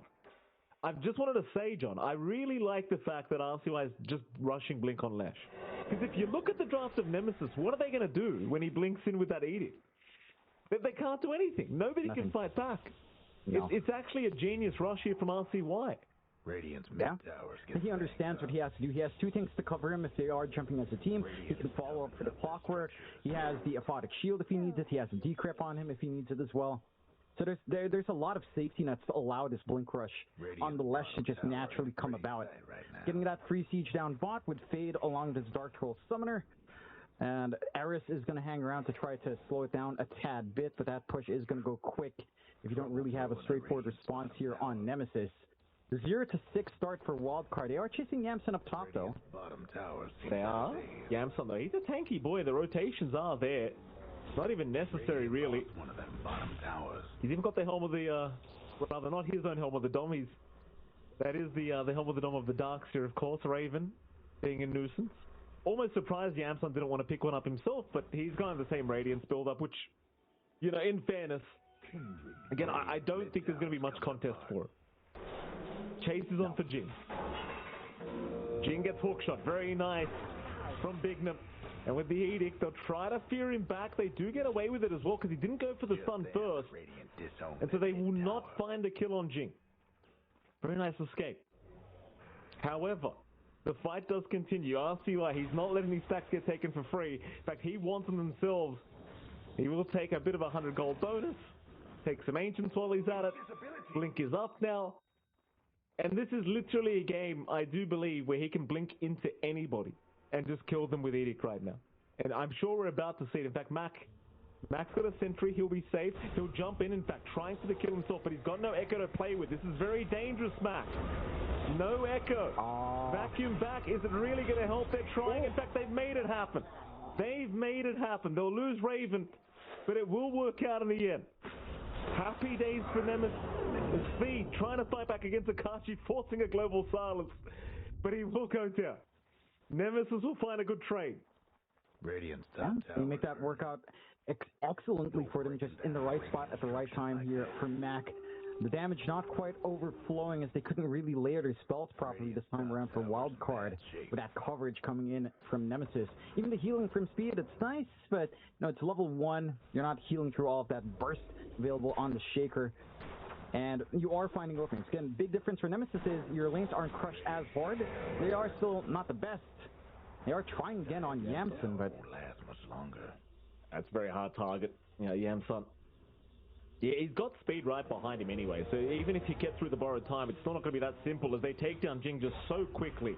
Chasing now for Raven, who's already popped his Surge. There is going to be a Lycan Wolf form popped as well. Looks like Fade's going to go for a run down bottom, and they can't kill him. Meanwhile, Raven, he will go down. RCY, you kind of just forget he has that blinker. So the Surge just does nothing against him, and once he gets within range, you're just dead. The Edict's too much damage. It is a little bit of a miscast, I suppose, in the vacuum as well there from Raven. Not sure if it would have saved him anyhow. Okay, Power Runes, Bignum, he's going to take it anyway. This could be a nice setup. He's got Hook in 5. He has got Hook in 5, and they don't even need it, Jonathan. And I'm asking the same question RCY is asking right now. Why even try? As the stun is out, they see him, of course. John, there was wolves chasing him. Oh, God. Okay. Are you okay? A very important question being asked here in this game number 2. Thank you, Speed, for your input, by the way. Yeah. Speed, we appreciate it. Yeah, he just jumps in. Hey, it's your boy Speed here. I love it. This is the kind of game. This is the game we were fantasizing about in the DPC, Mikey. All the way back. This is what we're looking for. Speed spamming his voice lines, and we've got it. And we've got the Philippine voice line used against all of us here, against Nemesis, against me. It's working wonders. 3 to 11. RCY can Yamson never still return free home. farming. RCY is never returning he home, could. John. No, he could because once the Filipinos are out and if he's still in, he is our only hope. He can. If he crushes Nemesis, he's got to go all the way. That's it. That's the condition here, Mikey. There you go. You got to go through. It. Just win RCY. If you want to go back home, you have to win. Otherwise, you stay in NA. You think about what you did there. Anyway, Nemesis, they're not out of this game at all. I mean, it's certainly a much better game than game one. 3K advantage still standing for wildcard, and they're waiting. Fade, rather Bignum moves in. Double hook shot as well on both supports. They need some help, though. They are going to pop the global silence. They're all grouping up here, trying to just survive as Mac does move in, but here comes the big problem. The Leshrac jumps in. Speed's still going. Speed, he'll get feared up, trying to run away. Meanwhile, there's a Lycan creep chasing down poor old Jing, and Jing will die. They will actually find Akashi. Speed will happily die for Akashi's life, Jonathan, and that he does. Yeah, that's a nasty bit of work. I think that was just the nether ward on the time lapse right before. Akashi just feeling like he could run out of range, dives in deep for that kill, and they lose out once more. Look, you are gaining some gold back here on Nemesis. It's just not enough to offset this advantage you have on Wildcard, where they're just ramping up. Radiance is flying in now for Yamson. You have to deal with all of that now on the Abaddon. You've got the full Overlord up on Fade, of course, and RCY starting to go for more damage. Kaya up, going for the BKB just to ensure he's not going to be pinned down whatsoever. Bignum's been playing like an absolute maniac, just jumping in on this clock, knowing that his team always has his back. And for Nemesis, I mean, look, their team fight potential is massive, but we haven't seen it come out yet. Mac's been pretty conservative with his slam usage. Like, compare that to what we were seeing from, say, again, nothing to say yesterday on his Shaker. He would use Echo Slam just to prop Aftershock on his shard. Right? Like, that's how willing he was to look for every opportunity with his facets. We're not seeing the same opportunities line up for Mac yet. And I know when you play a Shaker, you're looking for these plays. You're looking for these opportunities. You've got to find them. Because if not, you're hanging back, you're farming. You can farm quick, but it just doesn't feel good in here that really wants to crush early with teamfight. Oh, bottom, they're going to see Eris. Fade, he's been so good on this Lycan hero ever since we were casting in Day56. He's just always looking around with these micro heroes, trying to find some targets. And as you can see, Akashi not very welcome as Raven will die top lane. Akashi, I think will be okay, John, but I'm worried. I am worried about him. There's been a few instances, and these wolves are still looking, John. Like, Fade's still just microing all the wolves to get all the vision. Do they see him? They'll see the silencer. So they'll go after Eris. There is some help incoming from the north, but Eris is certainly dead, as Mac is going to be around now with the Echo Slam available, though. Akashi, you've got to be careful here. He does have time left, so pop the Echo as well, and Akashi will be fine, but can Mac get out of there? He certainly can. No TP. So a 1-for-1 trade, certainly favorable for Nemesis. They need any kill they can get right now is a good kill. But it's still towers being taken here, John. It's not like they're not finding objectives anyway. No. It doesn't stop that siege. Oh. Okay, they're going to drop out to Bignum. Bignum being locked down, should be dead, but has hook shot, and he's going to use it. Very nice hook. TP away, and he'll make it. Oh. No problem. Didn't even flinch. Ooh, it's getting tricky for the side of Nemesis for sure. I mean, I'm glad we finally saw a slam from Mac, even if it's just commitment onto speed. Again, that's a lot of gold Speed hangs onto. Look at Eris though. He's been spotted again. Like he can't move on the map. No. RCY is gonna wait, jump in. Thank you very much. And he misses the stun on Akashi. Thankfully for him. So nothing else to come of that. But had he landed the stun on Akashi too, I think he might have just been dead on top. Oh yeah, but just a little hit and run. The timing now for RCY going into the BKB, pretty much just a part way, is terrifying. How do you stop him? Your main threat is really just maybe trying to right click and chain stun RCY at this point. Not going to happen once that's up. A bit of a fight again. Yeah, Janssen's got the full radiance, so he can just kind of run Jing down here. And that's exactly what he's going to do. Fear out. Do they have enough? Hook shots available, but Bignum's lost vision, I think. He should see him very soon, though. And he will. See you later, Jing. Very nice map movement read here from Bignum. Meanwhile, bottom, Akashi, he's popped the time lapse. TP's incoming. Bignum still has that hook shot available. This could be dangerous. Akashi. Oh, the hook. No. It's perfect. Oh, no. I gotta say, Wildcard, they are just outplaying them. Like, it is... The way they're moving across the map here, John, it really feels like a pub. It really feels like they're playing a pub. It does. And, you know, you ever played a... You know, you think about your time playing NA pubs, Mikey, it's a different beast. You see... You're seeing how they might be running around here. I mean, they are. Have you tried playing in any pubs? It's a coin flip. You know, sometimes your team plays like this. Sometimes it's like Nemesis. This is an NA pub reality. Can't be worse than those Western European pubs, John. I'll tell you, I had an experience there once. Wasn't very fun. They said SCA was bad, but I've never seen toxicity like that in my life. My goodness. Oh, yeah, no. Anyway, it's bad. You know why? Because if you trash talk, I'm okay with it, but don't throw the game. That's just weakness. Yeah, pretty much. That's just weakness. Pure. Hold on a minute. This could be big. Jump in. Echo's there. Mac with the setup. He found 2 targets, but Fade's not dead yet. He's still walking out of there, and now RCY to jump in, just right back in the middle of all of them. Raven's in trouble. Fade has somehow walked out, and Mac's also going down. He'll survive for now, but not against Speed. Speed will just make it happen. Akashi's still running, but they're starting to come in from the north. He'll get the time-lapse. Run, Akashi. Just run. He's not going to make it. He's not going to make it. Oh, no. A full team wipe. I mean, they started off pretty well as well. It just... The follow-up's not there, John. No. It's not quite. And again, it almost feels like that coordination issue we were seeing game 1 still somewhat there for the side of Nemesis. This time Mac is willing to go in. He gets a decent slam out. It's not massive, but he isolates the back line. This time it's like Akashi's not close enough. Look at Akashi's position. He's still in the triangle. Like, if he's there Shikuchiing using his shard, they would have found that kill on Fade. They might have been able to clean up more. But he comes into the fight pretty late. They don't get the cleanup they need. And it's just a turnaround. RCY Fade staying alive, getting these owls off, cutting down the damage, allows them to stay longer in that engagement. And you need all of these parts working together. Just like game 1, Mac's not, this time it's not Mac, it's Akashi who's just maybe not getting the memo, maybe looking for a little bit more farm, not expecting that fight to start as quickly as it did right there.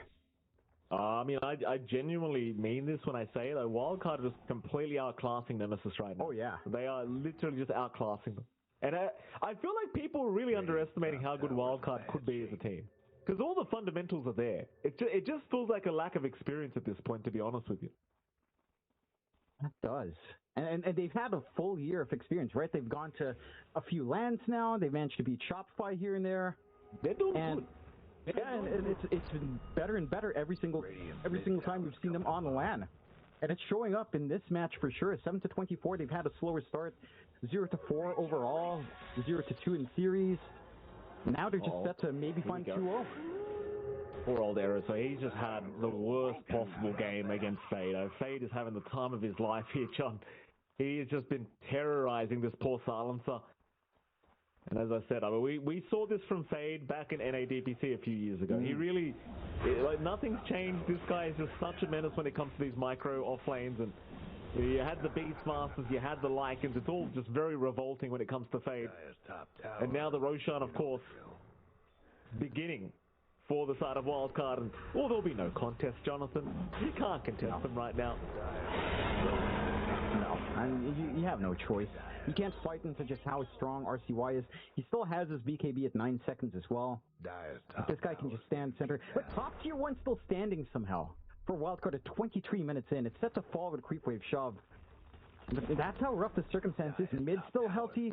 Bot's still healthy as well. Map control, it's not swinging your way anytime soon on Nemesis. And for the side of Wildcard, I mean, again, it's just been clean gameplay. Like they've made very few mistakes. They've been very on point with how they work as a team. Their itemization has been pretty clean as well. They just kind of need to maximize those ages now. Can they look for an opportunity to go from tier 2 to high ground after a pickoff? Yeah, they can. Ignam, a beautiful hook shot. He's got the vision just constantly from Fade. How about that? And this is no part of the map safe. Like, these wolves have just been running across the whole place. Akashi surely is going to be okay, and he will be for now. Thankfully, RCY will lose vision of it. You know the drill. But it's just nowhere on the map is safe. Not even if you're a core, not even if you're the offlane Darkseid. There's always a wolf watching. And there's just not enough sentries to just sentry the whole map. You're always being watched here by this Lycan. And you are. You can't even get his creep out there, John. Yeah. The wolves even just chasing the creep down now. It's just very rude, isn't it? Man, it is.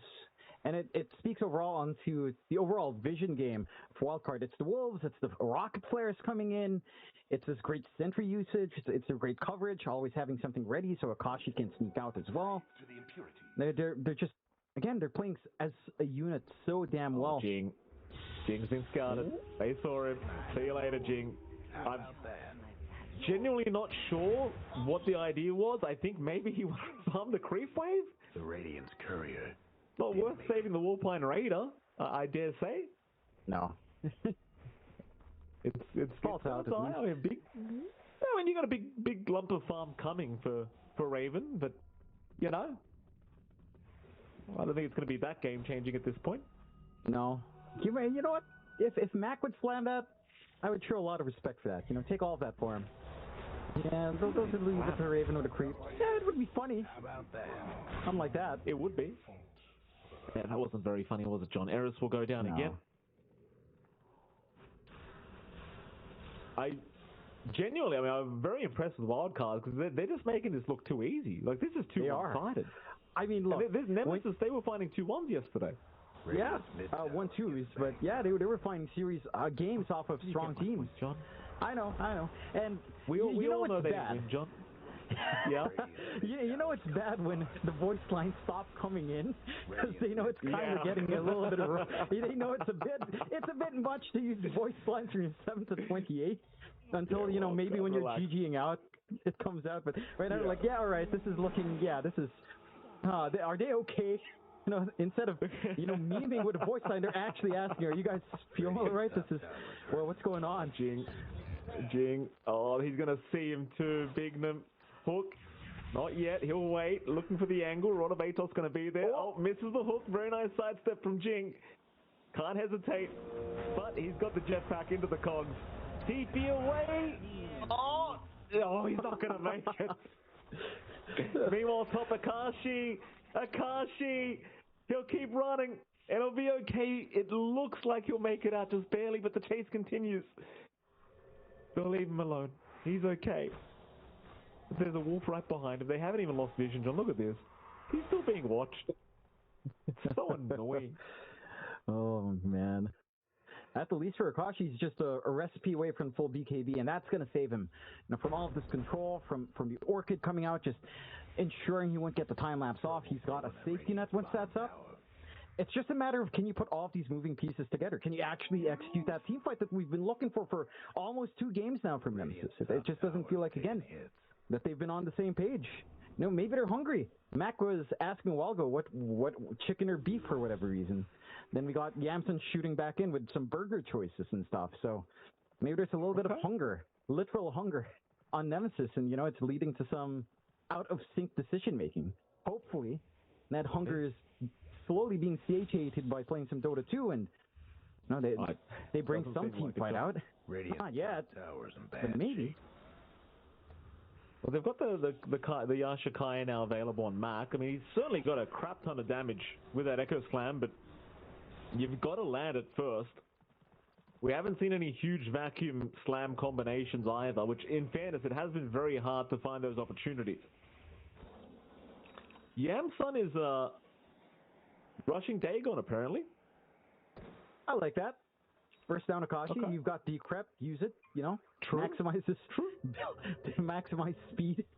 I mean, they don't have anything like they actually don't have a pipe on Raven. He did go for the Guardian Greaves for some self-dispel into the Ags.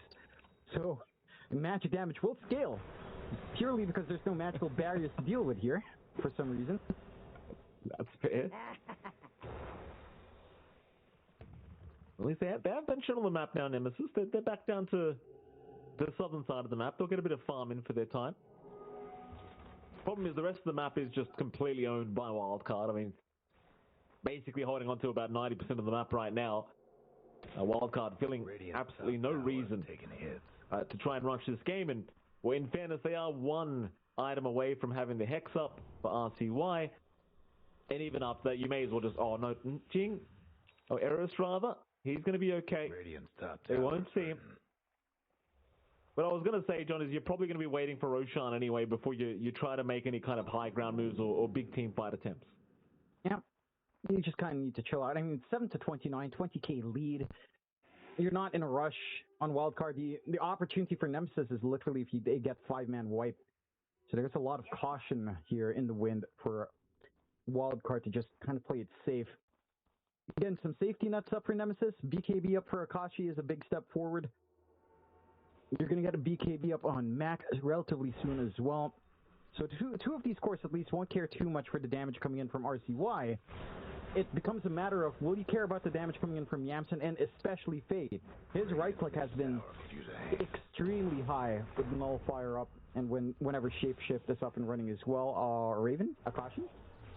Akashi? Well, he's going to be okay for now. Actually, just trying to chase down Bignum. There is help incoming, though. Bignum, he's going to survive, and now the Hex down. How about that? That's a gem? Yes, I can't... it's a gem as well? Oh, no. Well, that's not good news if you're a Nemesis fan, but great news if you're a Wildcard fan. Fantastic news, even.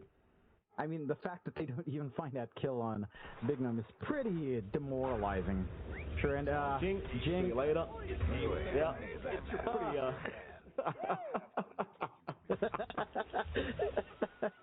You know what? With all these deaths, John, they have time to get on YouTube and go to Game Leap. Speed's got some guides. I think we, could make some improvements all the games going on. It's your boy Speed, John. It is our boy Speed. And I was gonna say, this reminds me of when I'd watch like Geek Cam and Kukuis with Jing on it, right? And there's one time I think I was community casting with like Armel, and he very specifically said on Jing that in games like this, you really can tell that Jing probably enjoys melee supports way more. And he always says that. Like when Jing's doing really rough on a range support like this, he's like, yeah, Jing on melee is way better. And I don't know if that's completely true. I feel like we've seen good range support heroes from Jing, obviously, from those qualifier games, but it's not showing up in this game so far. Yeah, I mean, we've certainly seen some very nice performances here from Jing, but yeah, certainly this game has felt rather unimpactful for now. I can't really see it getting too much better with the way things are going. Top lane, Akashi and Mac are hanging around. So Fade's going to just start on the Tormentor by himself and should be able to get away with it. Might be a little bit on the closer end, but he does get there. So Speed has a free shard up now on the Pugna. Very annoying with the life drain and Nether Ward. And again, there's just absolutely no necessity. He's just straight up rushing Dagon as RCY kills off Mac. RCY's got Mac here, John down to the bottom lane. And Yamsun, feeling like he's not even required, he's playing Dagon Abaddon. You know what it is? I was genuinely... Yeah? What is it, John? Tell me, give me a reason why he's picked it. Spell lifesteal. You have Radiance, you have your bar time, Immolation, DPS. He's gonna be 100 all the time. Whether you hit him or not, he's gonna heal up with his Dagon spell lifesteal. So hey, that's the mindset. You can't kill him. No, genius, absolutely genius mentality there, John. I think it's the salt in the wound from Yamsen. He's just one of those guys, He just likes to really ensure you're not having a good time. Because there's been a lot of times he hasn't had a good time, John. So he wants to feel what it's like to be the big dog. That's fair enough. Yeah. Yeah, it's funny to think about it as well. Talking about North America and Southeast Asia in this matchup. Yamsen has gone through a journey not dissimilar to what Natsumi went through, right? Like Natsumi pause 1, doesn't qualify for stuff. Same thing with Yamsen, and then he switched for a while. If you remember, he was like pause 5 for a bit, right? Yeah. Right before going back to pause 1 here in Wildcard, and he's having his revenge run. Didn't quite get Natsumi's full revenge run, but he did go to some lands as pause 1, so there is that. It's a funny parallel. It's just interesting to think about all these little things. Yeah, so he's got enough gold for the Dagon 5 if he wants it. It looks like he might save the buyback gold, to be fair. You know, be a bit responsible, Mr. Yamson. Top tower for the Radiant. And there you go. T2 tower backs off. I mean, there's no need again to rush anything. They've got 4 minutes on the Aegis here for RCY. They understand that they can just keep the farm game going. RCY, he had a Shadow Blade queued up, John, on the left track. He has changed it for a Refresher Orb, but he did have a Shadow Blade queued up for whatever reason. Yeah. Not going to be having that now. I appreciate it. Just wanting a way to sneak into these fights as well. Just having more mobility options, a disengage option as well. Maybe a potential break, which would be annoying if he went Silver Edge. Strange, but annoying for sure. You know what Yamson would really want right now? He'd really love a Cloak of Flames, wouldn't he? Think about all that burn damage. Radiance, pop borrowed time for burn, Cloak of Flames on top. He's going Ethereal Blade Aether Lens too. On the Abaddon. He's going Aether Lens Ethereal Blade. What? Yamson, stop. Stop it. I like it. I like it. You know what this is? It's let RCY dive in. We've got Radiance Burn and Immolation Burn from Borrowed Time. Let's just burn them down to death. That's the mindset here. Jump in. RCY's already there. Max is forced to back away. Oh, Akashi. Be careful, sir. He'll BKB walk out of it. Global Sun's also forced out. There's a big vacuum and the slam! Oh, there it is! They make it happen! They make it happen! That's what we needed, Jonathan. Does it change anything? I think it should. That should be a lot of golden XP. And it is. It's 4.8k swinging back the way of Nemesis. Allows them to finish up some more items. Gets a progression on Mac for this full Aeon disc. And for the side of Wildcard, maybe a little bit disrespectful with how they were poking and prodding there. They did manage to force resources out from Akashi, but he played the bait very well to drag Wildcard in. And they get to stay in this game for Nemesis. I mean, if they can find that 2 more times over, they will get the damage. Oh. He's thinking about Akashi, but doesn't quite get there for the Hex out. Well, there you go. I mean, you've got something to be wary of. Like, here we go again. You'll see the replay. Raven finally seeing the angle for a nice 5-man vacuum, and well, that's all they really needed at the end of the day. With Akashi getting relatively low at the start, gets away, and we'll see it coming up right now. Raven, nice blink in, the vac wall, and the slam to follow up, and of course it was a double slam as well from Mac with the Refresher Orb. Couple more of those, John, and suddenly Wildcard, they could be in trouble. That they could be. Again, they kind of went all in on this build for Yamson into the Dagon, so he's shifting back now for a full Abyssal Blade, Mikey. He's changed his mind on that E-Blade.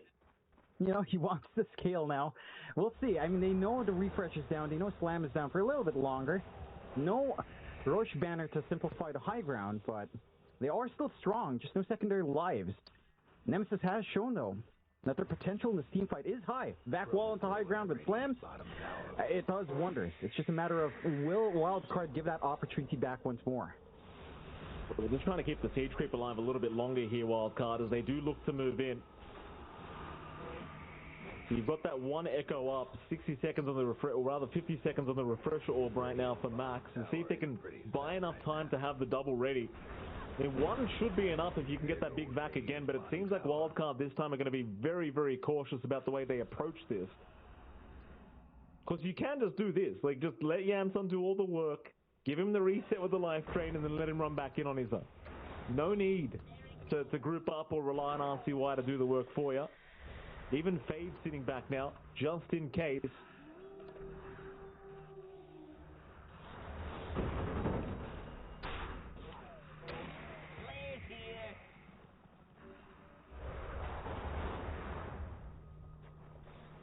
And the blasting from the low ground as well as speed. They're going to jump in. Hex is out. They found Akashi. He's gone again. Eris will melt as well. They have buybacks available. Maybe waiting it out to see if Raven can make some magic happen again. They've got Yamson locked behind a Fisher. Borrowed time is still available though. He just won't pop it. There you go. He'll finally get it out. and we'll just blink away in the end. Jump in again, RCY. This time the Aeon Disc will save Mac as we'll try to jump in with the buyback being committed. RCY in trouble. They'll get the hookshot in Akashi. Akashi cannot afford to die again. He will be okay for now, but he's committed to BKB as the Echo Slam committed, but it's not enough damage. It's just not enough in the end. And the life drain from the low ground keeping RCY very healthy. There were a lot of attacks coming in, but they do nothing against the Decrepify. And in we go, Akashi is caught out. RCY, he's just too darn good. GG is called. Wildcard, they'll find a 2-0 victory up against Team Nemesis as the flashlights will come in again. Oh, goodness me. Coming into the series, Mikey, we were talking about it. We expected Nemesis to be the favorites. They have a little bit more experience in their lineups. They managed to get...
Wait, they didn't see it? They did not. Well, I don't know if that gives vision. I don't think it does. The Dire best do something about it. I thought he would see him there. All right. Well, anyway, I don't think maybe they couldn't have reached. Regardless, he's out of there. And in the meantime, Yatoro grabs another objective. Now we're starting to talk. We were a bit unsure about whether Spirit were building a big enough lead in the very early laning stage, but these last 5 minutes have been very big for them. Tormentor, Roche. Thunder do take the enemy shrine, though. But yeah, that's not going to help much in the gold department. BZM looking for an opening. Gets off the Echo Slam. It's just on a Pugna, though. Actually gets stampeded. The Fissure is blocking him, though. Getting up to the life drain as Yatoro comes in and finishes the job onto BZM. And just like that, the big turnaround from Team Spirit arrives. Disaster. TP attempt is successful. Toby will be eaten up as well by Yatoro's Bear, who has the Aegis for another minute and a half. And yeah, this is looking all Team Spirit right now.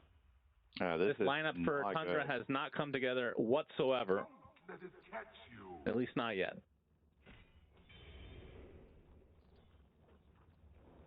Yeah, they've yet to find a supernova.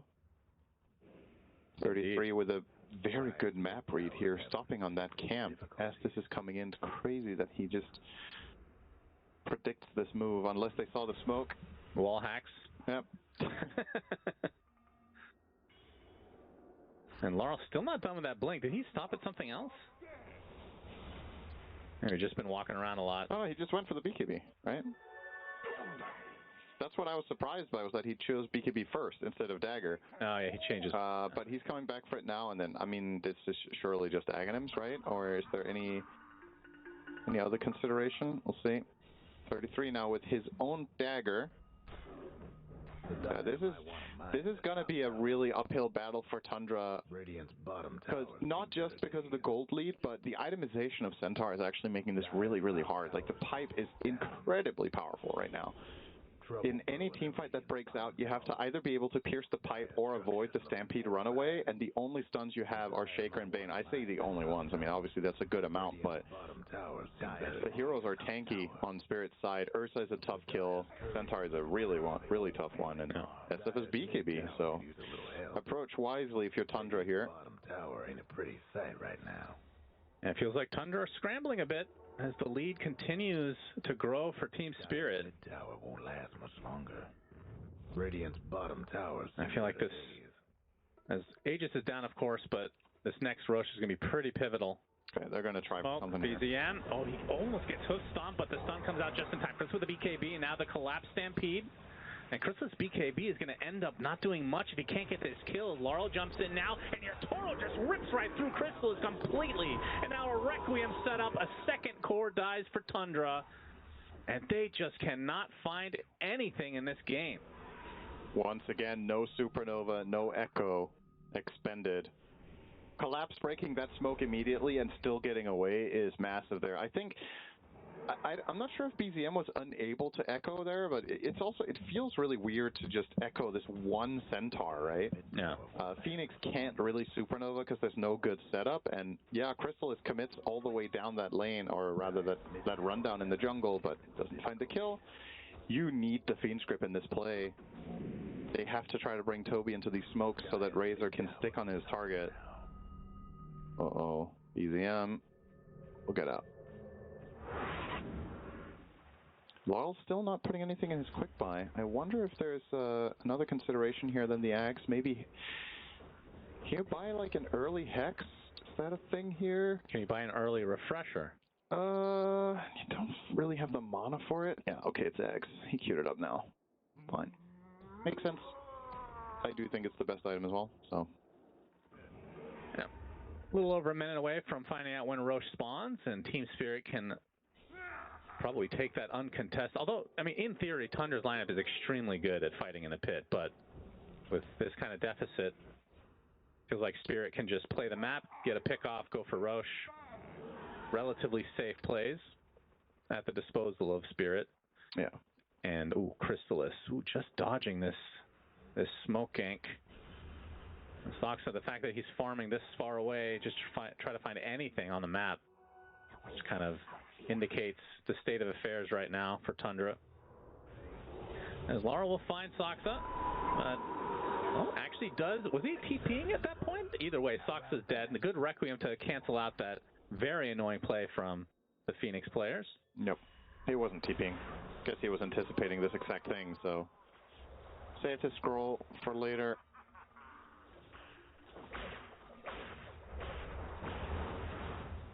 You know, Spirit just remaining in completely firm control of this game. A complete 180 from last game. What do you think about, so I know we talked about Razor and the fact that Crystallis loves this hero. In my experience casting recently, it feels like this hero doesn't do well if they don't get off to a good start. Yeah. Like, it feels way too tempo-based, yeah. And in this lineup, their lineup just doesn't make any sense to me. It feels like they were taken aback, like we saw all the options they had, and then some of the picks came out from Spirit and like, oh, maybe we can't play it the way that we wanted. And that's what it feels like, at least. Yeah, I'm with you. I think Razor definitely Radiant's mid tower's getting banged up. More contextual of a hero, but I can understand why. I mean, they obviously saw something in it because I saw it too, right? But I wasn't convinced that it was going to be a great pick, but just knowing the player and the team, they oftentimes will go for this. In hindsight, now that you've seen the game play out, I kind of agree that there were probably other choices that could be more impactful at this early stage. What else were we debating though? Because my challenge in this situation was what hero is good in lane against Centaur and then also has a matchup that's playable against Ursa SF. See you later, Soxa, by the way. Just burst out of the map. Still no Supernova. Yeah. Maybe he'll finish the game without casting it. That's possible. We've seen it before. Instant smoke.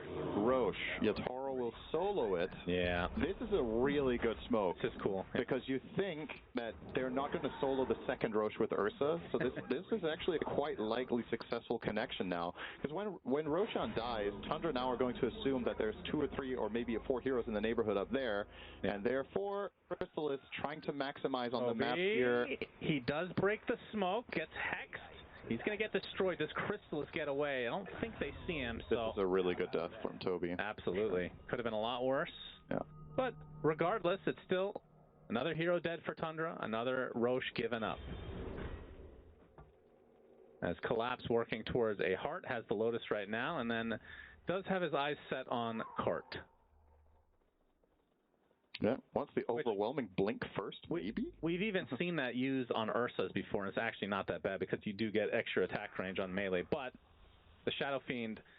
Yeah, the Shadow Fiend. I mean, in general, just using it as a save also just good. It has so many play opportunities. It does feel like if you're playing with SF, though, you're playing some sort of mini co-op game where you need one person to drive the car and the other guy to aim the turret, right? Hitting raises while you're being driven around by Centaur True. is probably not the easiest thing, but, well, Requiem will be easy, and so will killing 33 and his Dominator friend.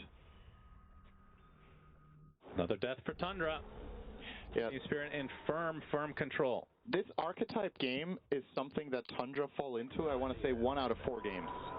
It's where they probably they have an idea, and then it gets a little bit too greedy for its own good, and now you're just struggling to find any sort of footing in the game. Had the concerns that this could happen based on draft. Then they got through the first 5 minutes of the laning stage, and I was a little bit more hopeful for them, but Spirit came. The Dire best do something about They just doubled down and have basically not lost a single engagement this entire game. Yeah. There's always been a good trade. Here's what's happening to Dire. Natoro, by the way, went for the Lincoln Sphere. Oh, he's in there. Toby. And pops that in rage, so not much to be done from the Tundra side, it feels like. I mean, what can they do at this point? High ground defense? Like, how is their high ground defense? Egg, in theory, if it's cast at some point.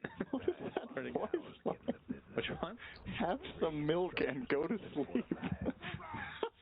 I've not seen that one before from Oh, that's funny. Very toxic. Go to sleep. All right. High ground we go. Yatoro with the big snake at his side.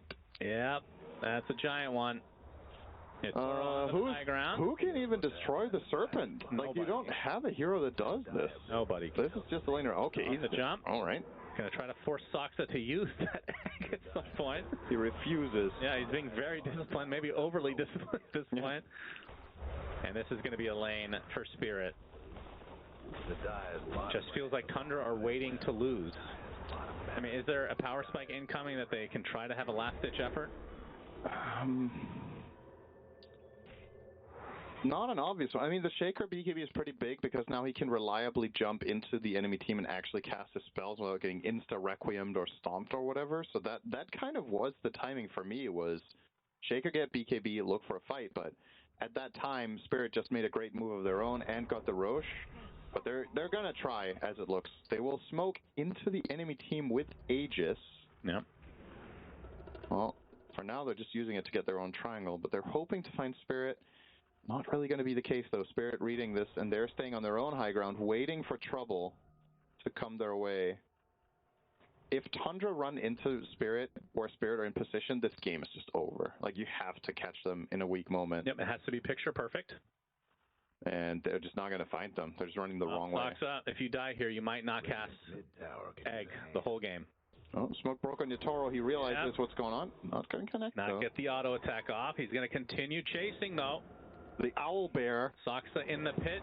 Can Sunray to the other side. Is Rue taken out by BZM, apparently. So that's a good start for Tundra.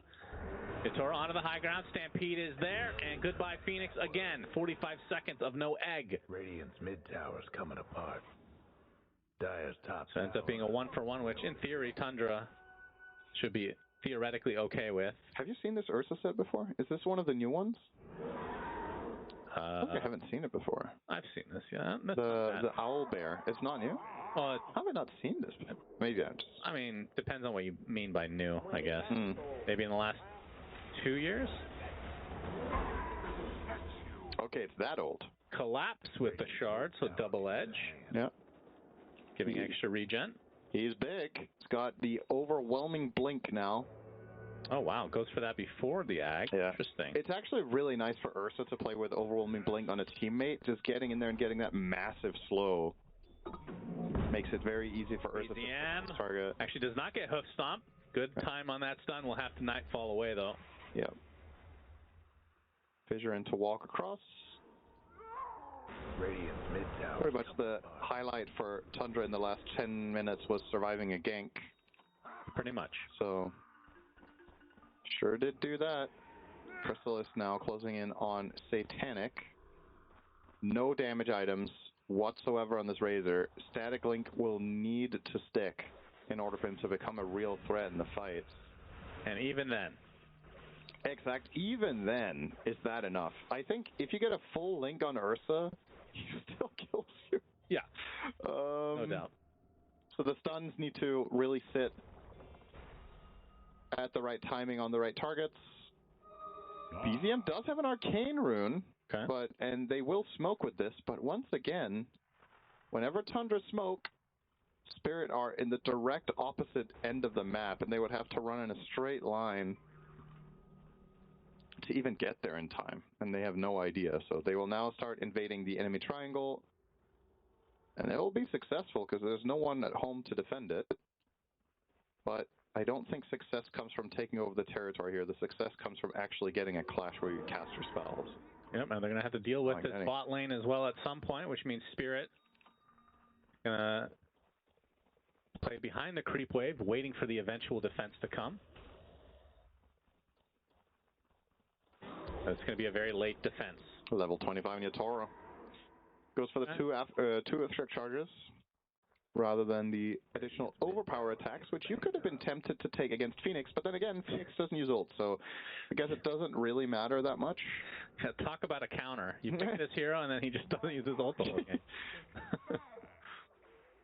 Yeah, when Tundra do their post-game breakdown, they're like, what went wrong? Soxa immediately they'll just chime in with, well, Ursa didn't counter me. I never used my ult, so he couldn't kill it. That's true. Technically it's like not skilling your ult against Rubik. So you can't Well, Yatoro's going to show himself.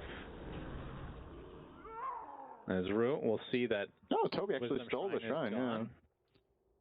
Cute little steal. It's the little victories here for Tundra, because you're sure not getting the big ones. Yeah, Toby queuing up an Aghanim Scepter. I'm just going to throw it out there. That's not going to happen. Yeah. I appreciate the ambition, though. It's a good effort. It's showing a mentality to put this in your quick buy right now. That's right. We can do it, guys. We're playing for late game. Yeah, maybe Spirit just doesn't want to push. That's also a possibility. They'll wait for next Roche. Surely.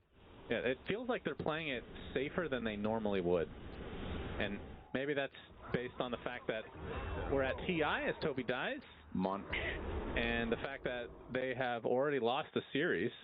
Yep. And they've already lost a game in this series as well. Hex onto Chrysalis. Laurel getting queued up. A nice Requiem right on top of his face. Goodbye, Chrysalis. 70 seconds, no buyback. Now I think they don't need to play it very safe. Now I think you get there. Time for the second lane. About the Echo Slam, and of course the egg to follow. Nobody can break this. Like, they need to hit the snake so many times with Shaker, Doom, and Phoenix. Like, good luck. One range hero at 33. Oh, nice block off from BZM. Yeah, the fish. I actually have forgot that he's on his team. All right, that's good. Keep up the memes, everybody. Oh, they hit This will be a second set if they're not careful. Yatoro going to reset. They go for the range racks first. 33. This is a last-ditch effort for Tundra in this game number 2 in all likelihood. Lotus applied as it is reflected, in fact. And that might be the death of the Ursa. We'll see. Soxa easily taken out by Laurel. Still has his ult, in case you were wondering. And he's be able to walk this off, actually. Yeah. I don't mind that Doom from 33, casting it into a Lotus Orb. He recognizes that if they want to try anything here, he has to Doom the Ursa and take the... Oh, okay. Laurel blinked in and showed off his Outworld stuff. That was good. Yeah, if you don't Doom the Ursa there, you're never killing him. He was being life drained. You have to Doom him and hope that some teammate can connect literally anything. Yeah. If you kill the Ursa there, maybe it opens up an opportunity. If you don't go for it, this happens anyway. So that was the one chance. Like, they cannot kill this guy twice next to a Serpent Ward. Yatoro will grab this Aegis, you're going to group up top, you wait for Shaman ulti to come off cooldown, you go for it. But he actually got doomed by 33, who's showing up a refresher, so Kaposhka will have to wait for a while. Okay. For 1 minute. Good stuff. 33 buying some time.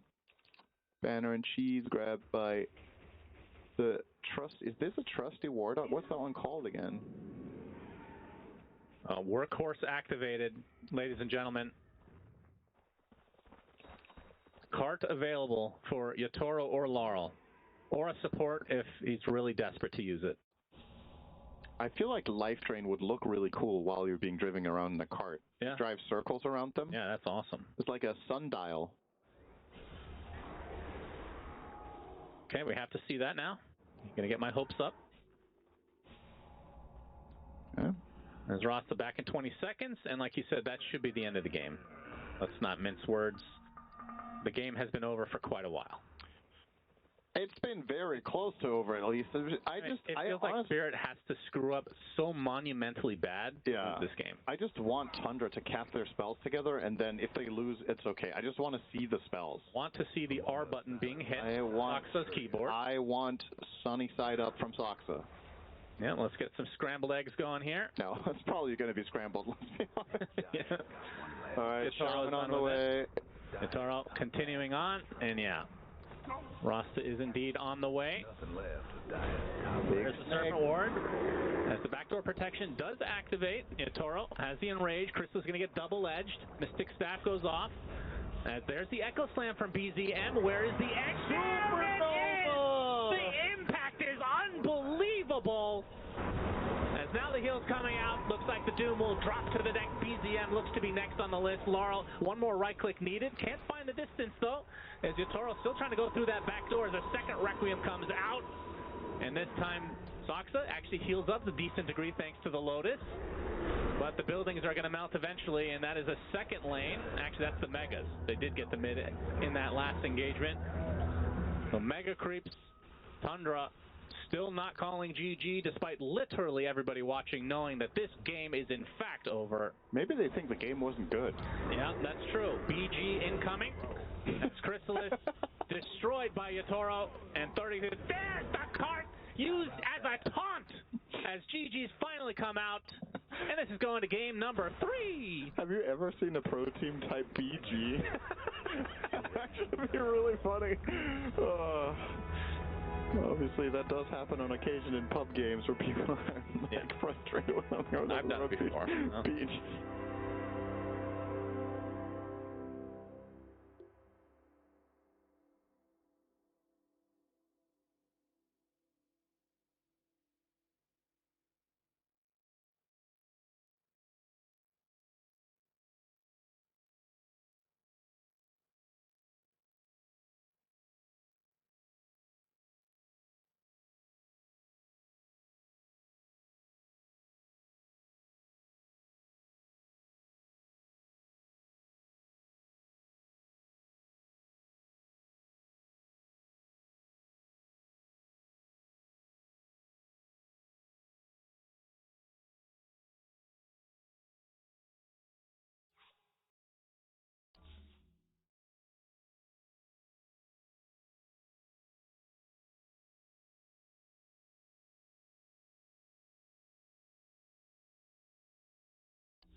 У него это не выйдет. Не выйдет совершенно. 0 урона получилось от Хэслэма. Придется уходить. Потрачены важные заклинания. Двух саппортов не будет драки. Можно же еще кого-то выловить? Нет, не получается. I mean, the ability to just run in there with the creep is really nice for the Life Stealer. Okay. The vision, make it easy for Amar. They used the Echo. XXS blinks away. Stepped forward, realized that it was going down, and yeah, you can see this jump in here ends up being perfect. I mean, good choice on the eggs, and Exodus tries his best, but there's just no way for his allies to also get in there. Almay would have been very close and needed if you want to try that. They're not done with this, though. Oh, Roche threw him! He didn't wait for it to get inside! And that allows them to get up here. Crits up on the high ground. They do a vision. Need to be careful. Arrow, not quite going to connect. There's the leap back. Now trying to storm high ground. Amar, jump forward. Finds one again. It's another dead Mirana potentially. XM immediately going to pop the ulti, but Almay starts to hit. He's stunned. He's controlled. Do they have enough to keep him alive to turn the hit? The punches. He's strong. He's strong enough. They take down Skidder. He does lose his life for it, but everybody else has to run away now. All right, they're buying back, though. Texas. Hits onto Snake King. XM finds him. Force Staff to try and get away.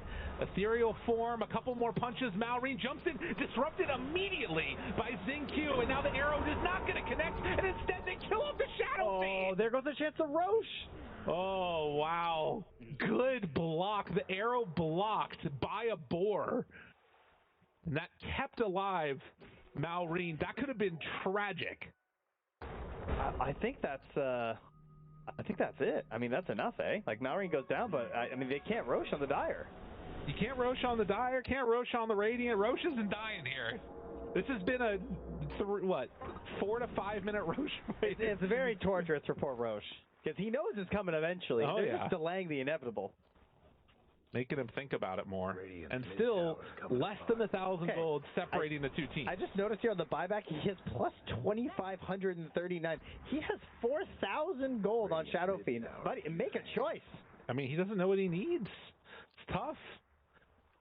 I think Lincoln's is a pretty good bet, though, because like that fight would have gone so much better for XG if he could have just popped a Lincoln's onto Ame. Yeah, because he got disabled for the vast majority of that. Otherwise, he probably survives, yeah.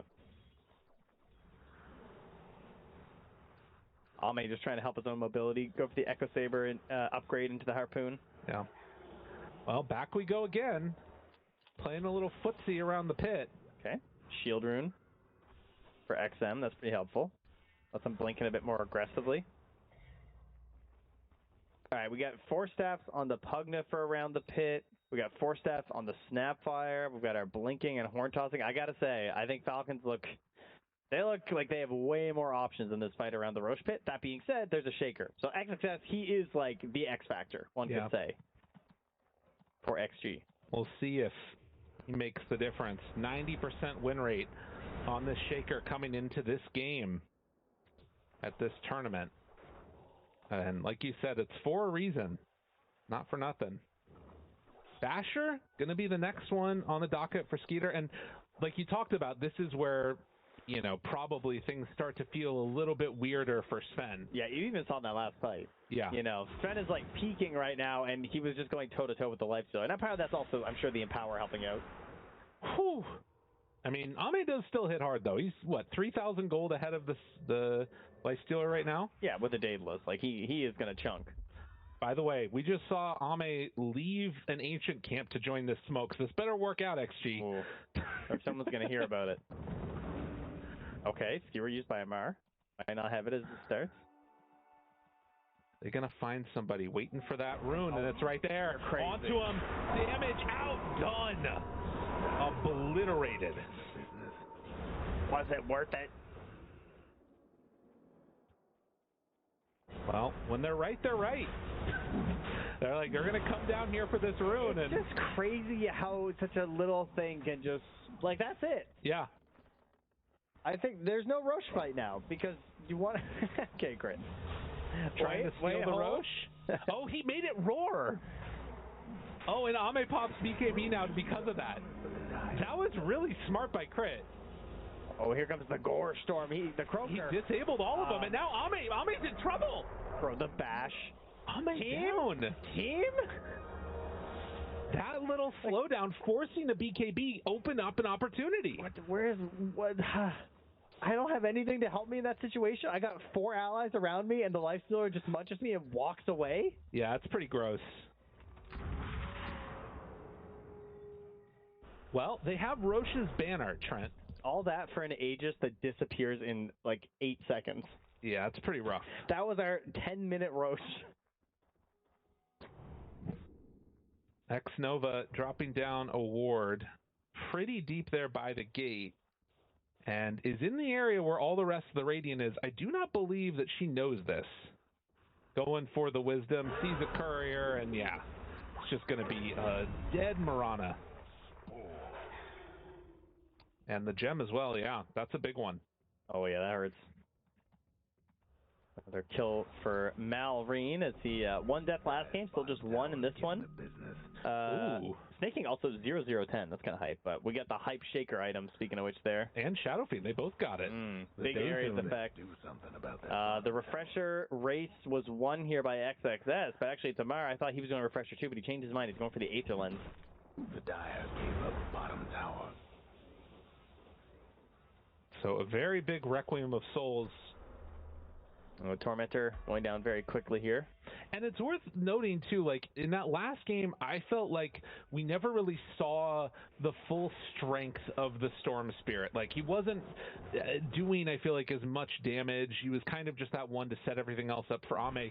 In this game, it really feels like, you know, SF and Earthshaker are these big core heroes that are dealing massive damage. Yes. And so it's not that 4 Protect 1 anymore. Yeah, way more damage potential, and also just, like, additional stuns and stuff, too, even from the Sven. Like, they all three of them have a good combo of disable and damage, which helps because the support duo is a little lacking in that regard, right? Yeah. You got the one arrow, pretty weak damage heading to the late game from the Mirana, and then Shadow Demon just going for the save, but very much lacking in the team fight. So the fact that all three of their cores have control and damage in an AoE is really nice. All of these map movements coming in, realizing there could be some danger heading their way, and the immediately back out by Falcons, group together. Radiant's mid tower could use a Just hand. no freebies is what it feels like is going on. And it's always awkward too when like you get a Roche but nobody holds the Aegis, because it's this like weird middle ground where you're not dominating the map. They could potentially still take a fight, but you're still you know, not wanting to just get randomly picked off around the map.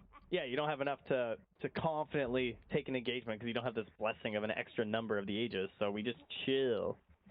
And it's for a long time, too. 4.5 minutes before it's even capable of respawning. Level 25 on Ane. And Amar has changed his mind. He's gone back for the refresher now. There's a refresher also done on Malrine. So the refresher nearly done for XM. Dude, that's crazy. He's got 920 XPM on Sven. That's a lot. So we're about to have 4 refreshers in this next fight. So don't bother keeping track of spells. Splitting the map, getting the extra echo damage. You know, one thing that could be a little bit weird here is that you do have Earthshaker with the Aeon Disc. So if that pops as he's going in... Oh, yeah, that's a bad feeling. That's a backpack. Yeah, like suddenly all of his damage is gone if they can pop it on him. You got to do the backpack, put it in as you're blinking, you know? Oh, so okay. it's then resetting in. Yeah. That's the strat. So 15 minutes faster than average. Deciding refresher is that important on the mag. I like it. But a 4K gold lead for Falcons, not really making the difference here. It's going to be all about buybacks and how they use them, as well as, of course, those big refresher and teamfight ultis coming in. Yeah, and there's no sizable lead this time like XG had previously, which kind of, it almost baited them into this, like, going high ground and playing aggressive and being a little loose. This time, I think both teams recognize that the game feels pretty even, and you certainly don't want a repeat of Game 1, where the team that was ahead just sort of gets a little out of position, and suddenly you're just back in the game for the opponents. Right.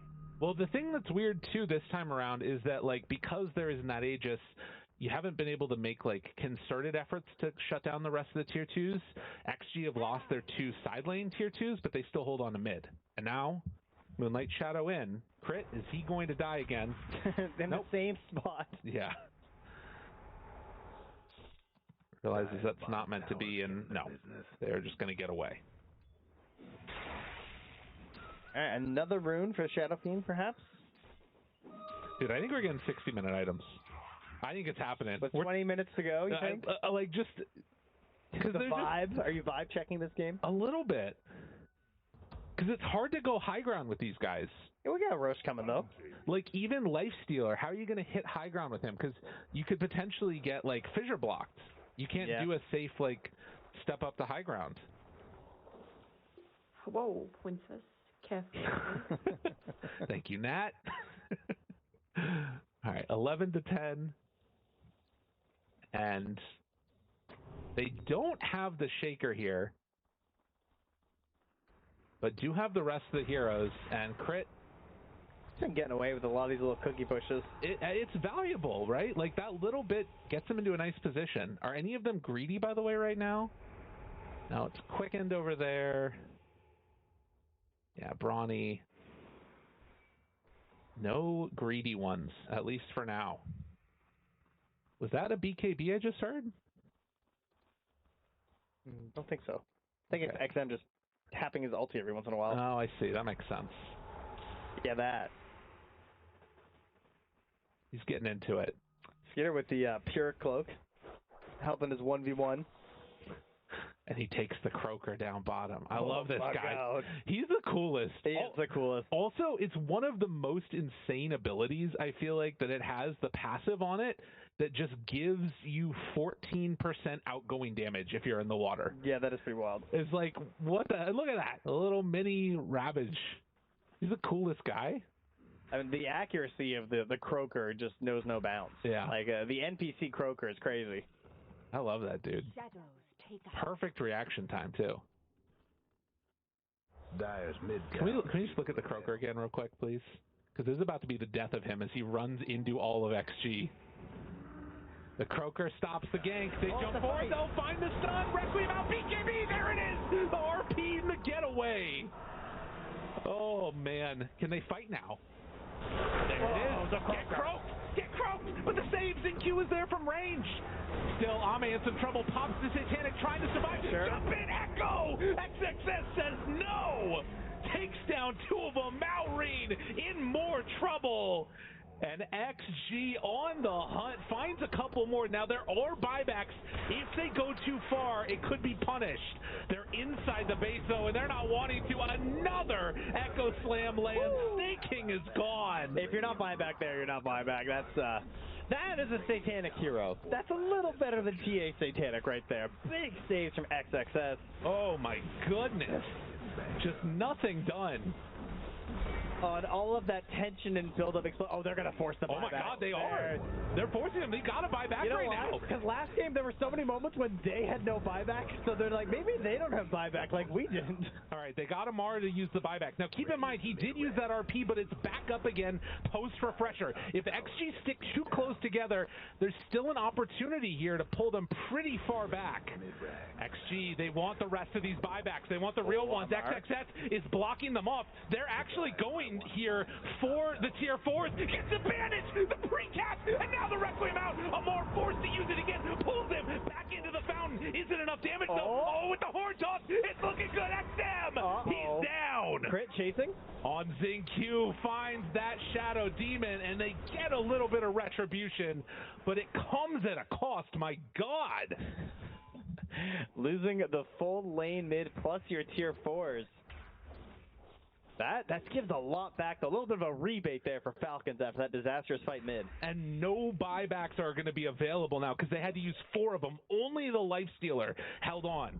So XG, you have a win condition because there's no tier 4s either. That's true. Oh, man. Okay, they have to get... Oh, no. Oh. There's nobody else to help out. No, you got to get out of there. Your XXS. All right, so they will get the Roche. Yeah, you can't contest. And that'll be Aegis Cheese Refresher. I mean, it was an expensive defense. Dude, this series is hype. It's a pretty good price, though. I love this. This is awesome.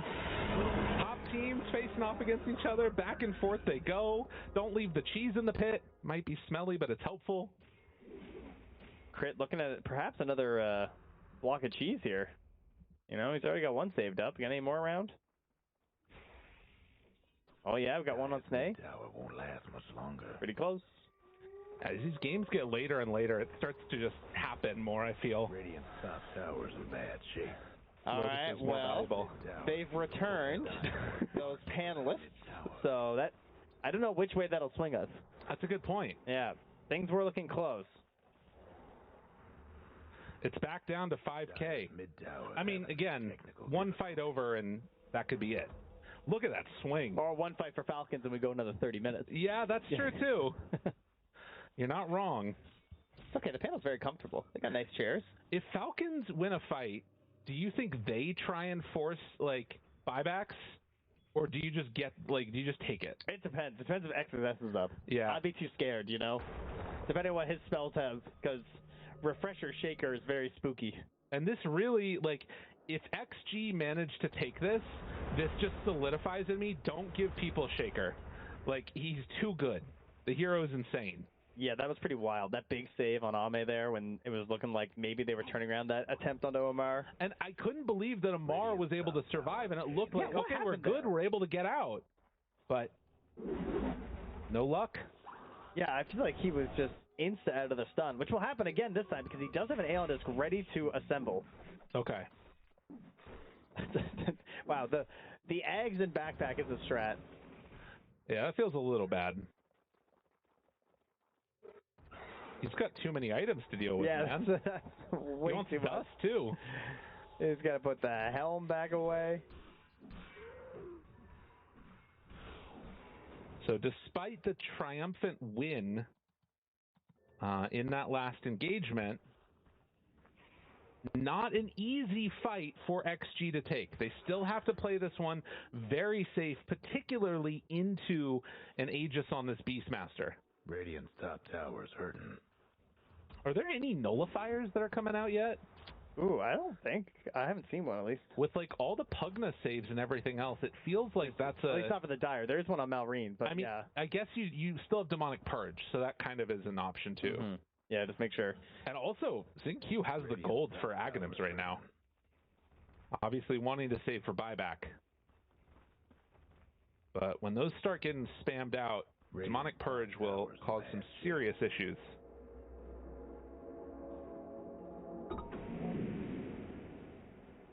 So 48 minutes. 2 minutes left on the Aegis.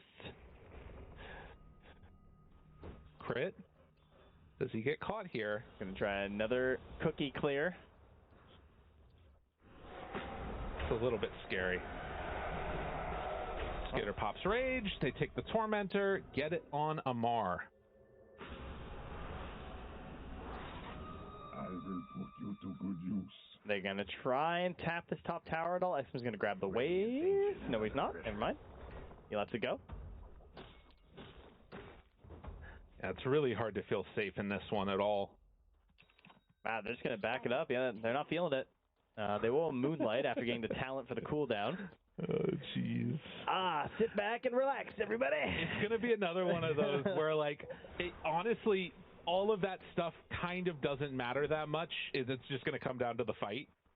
It's like, I think for Falcons, you need 2 fights to win the game, and I think for XG, you just need 1. Yeah, that's pretty accurate, I would say. But they're like 3 minutes away from XG needing to win 2 fights because of buybacks. We also have gems on both sides, so it's hard to get these like aggressive wards down that gives you the advantage where you're going into these like attempts to move into enemy territory and try and start a good fight. So that's what also just delays things. They are scanning for the shrines now. Shrines at this point, I mean, it would be nice because we give him R25. Oh, but it's one of the few things that causes a fight. Is he going to get baited into this? Is this how the fight starts? Skitter. Oh, 25. He's on it. They see him. Arrow goes out, not going to land. Okay. 25. So rage duration. We'll gladly take it. Other shrine still up.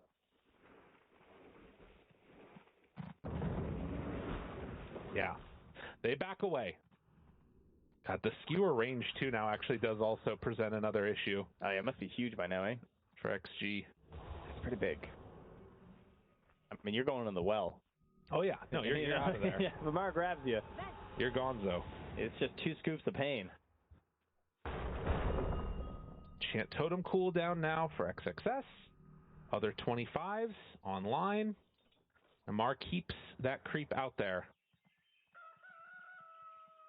Of course, that's the other thing that's still really nice about this, is you can keep that helm in the backpack, and your creep's still running around, which is so gross. Doing this thing. All right, they're back at the outpost. Everyone TPing in here. Oh, Snake King. Oh, XS, he's going to try something here. Finds him, Fissure, Enchant Totem. Team doesn't like it. Not even an arrow. It shows how much respect they have for how this could completely turn around again. And now, they're not, the advantage of buybacks is not there anymore. Because you've got, 30 seconds and they're back up again. It's basically done. Dude, we're going to have some crazy, 10v10 fight again.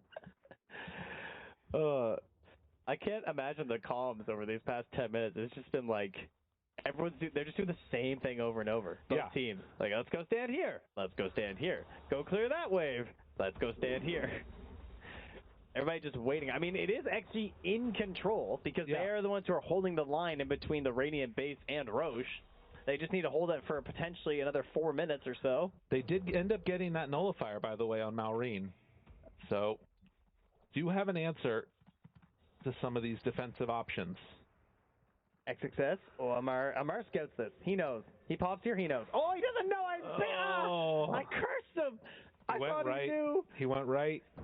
Oh, he would have had him too. He's mid-TP. Yeah. Sorry, I had too much faith in you, Amar. I apologize. I think that's a good thing if you have too much faith in him, right? I really believed. All right, counter smoke. Amar is no longer smoked, and Amar is no longer with his team, except for his lifestealer who's with him, and they're going to walk up to high ground, run right into Ame, the stun right there, but the Fisher block, no! He can't get onto him! Are you kidding me? Oh, XXS! 10 minutes for this! That's not what was supposed to happen! Oh, looking a little sheepish. 9-1. Oh, geez, guys. Oh, no, insta-smoke. They're going back in. They know. Yeah, yep, that was BKB. That was God's strength. You got to run. You got to hide. You can't stay here anymore. Go to your well. Just go hide in your well. Thank you. That is not your well, but that is a sick-ass blink. Thank you. Excuse me? My man. Oh, he's like, where'd he go? What happened? My guy's got 4 ankles, and they're all broken.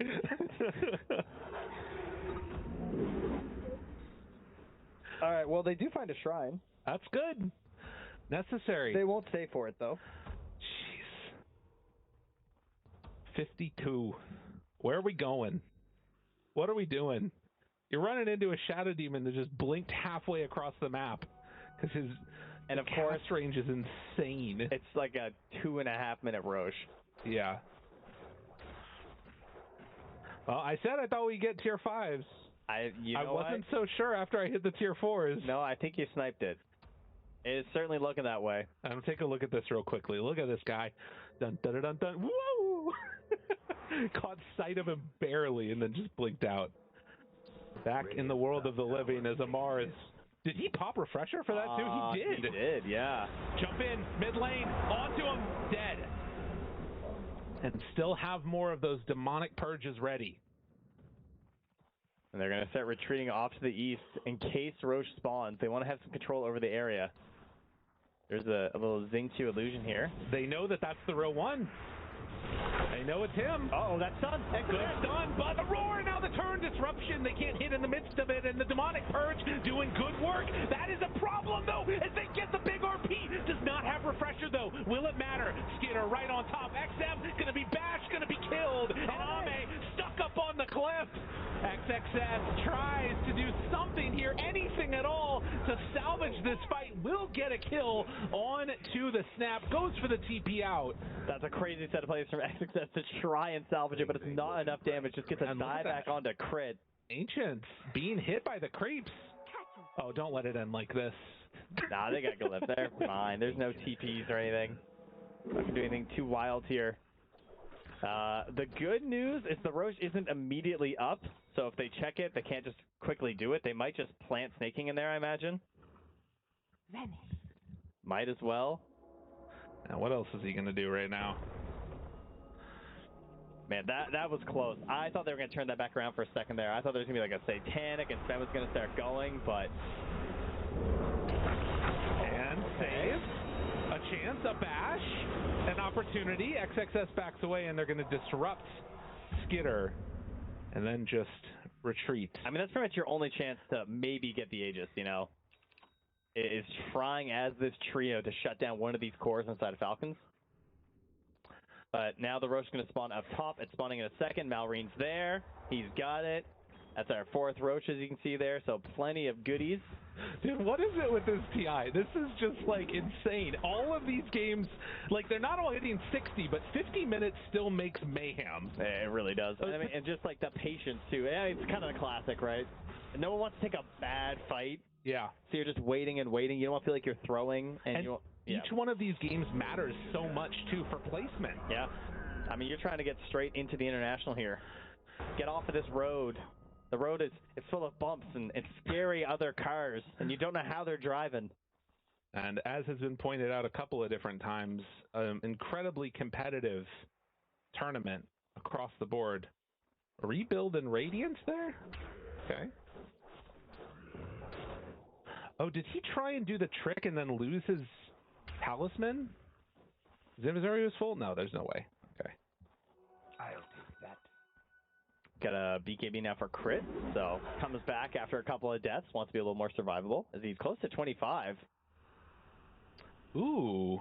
Doesn't have, you know... I mean, the Mortimer Kisses launch, it's a lot of damage. Yeah, I don't know. It's not bad, I guess. It is like pop, pop, pop, pop, pop, pop, pop. I don't know, it always feels kind of bad late game just standing there, though, you know what I mean? Yeah, that's It feels true. like you have so much to do that, like, max channeling is just like... That being said, you're also just doing more in a shorter time frame, so there's an argument there. But it feels bad to go multi, you know, when you haven't gotten any AC completed. Amar found, blinks away. Puts on a highlight reel of his own. I can do it too. All right. Thankfully, he did not blink. But that also means no God Strength. That's crazy. Which means we're smoking and running at them probably with his Aegis, I imagine. And XG are going to run away themselves. Farm out this entire area. Head on back to the base. Yeah, there's no way that they're going to get a jump during the duration of this Aegis. And yeah, buying the 57-minute Midas. Yep. Let's go, X-Nova. You know what's up. Getting that bundle of Madstone for free. Has the greater healing lotuses the whole way through, too. Yeah, going to get the D ward there. My God. Just drops the Lotus. I mean, we're at that point, too, where the item is like XXS, like the Aeon Disc is gone. He's got like this Blink, BKB, Refresher, Octarine, Bots 2, and 8,000 gold nearly. 40,000 net worth on Sven. Ame is topped out. Doesn't have a Moon Shard yet. Well, and he also needs that 60-minute item for some movement speed. He is a slug. Yeah, Ags also is another outside option. of the Swift Blink, it's just he's just trudging along the map at 325. I think we are just waiting for those newts. Can see down bottom they're going to go for a Tormentor here. Yeah, last hit 764. Let me tell you, if any of you guys took any of these heroes in fantasy, can they do this? You are living large. No, they cannot. They realize now that is not going to work. You need more people. All right, noble effort. All right, they're coming down bottom to help out and take it. So now they'll go for it together. As friends, Snake King, don't die. Oh my God. Jeez. Scary, man. Yeah. All right, gets Malrina's shard. That signals to XG we can hang out for a little while. Not too scary to be on this side of the map. They scan the gate too just to make sure. And Marana, if I'm not mistaken, yeah, saving the 2 charges on X-Nova. So as soon as 60-minute comes around, you can immediately just go bang, bang. Probably on the hard camp, or on the small camp, I mean. Would be the most value. All right. 60 minutes coming up. So does any of the tier 5s change stuff?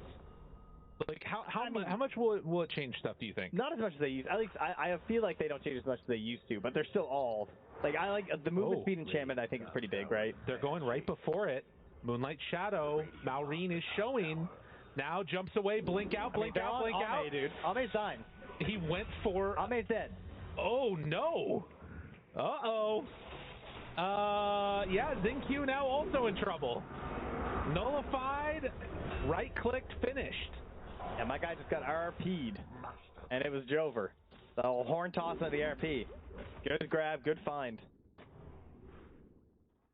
My goodness. Okay, so they might be able to get a buyback out here? I mean, they can just insta-go for their items, right? Yeah. You can see they're just cleaving through the neutrals.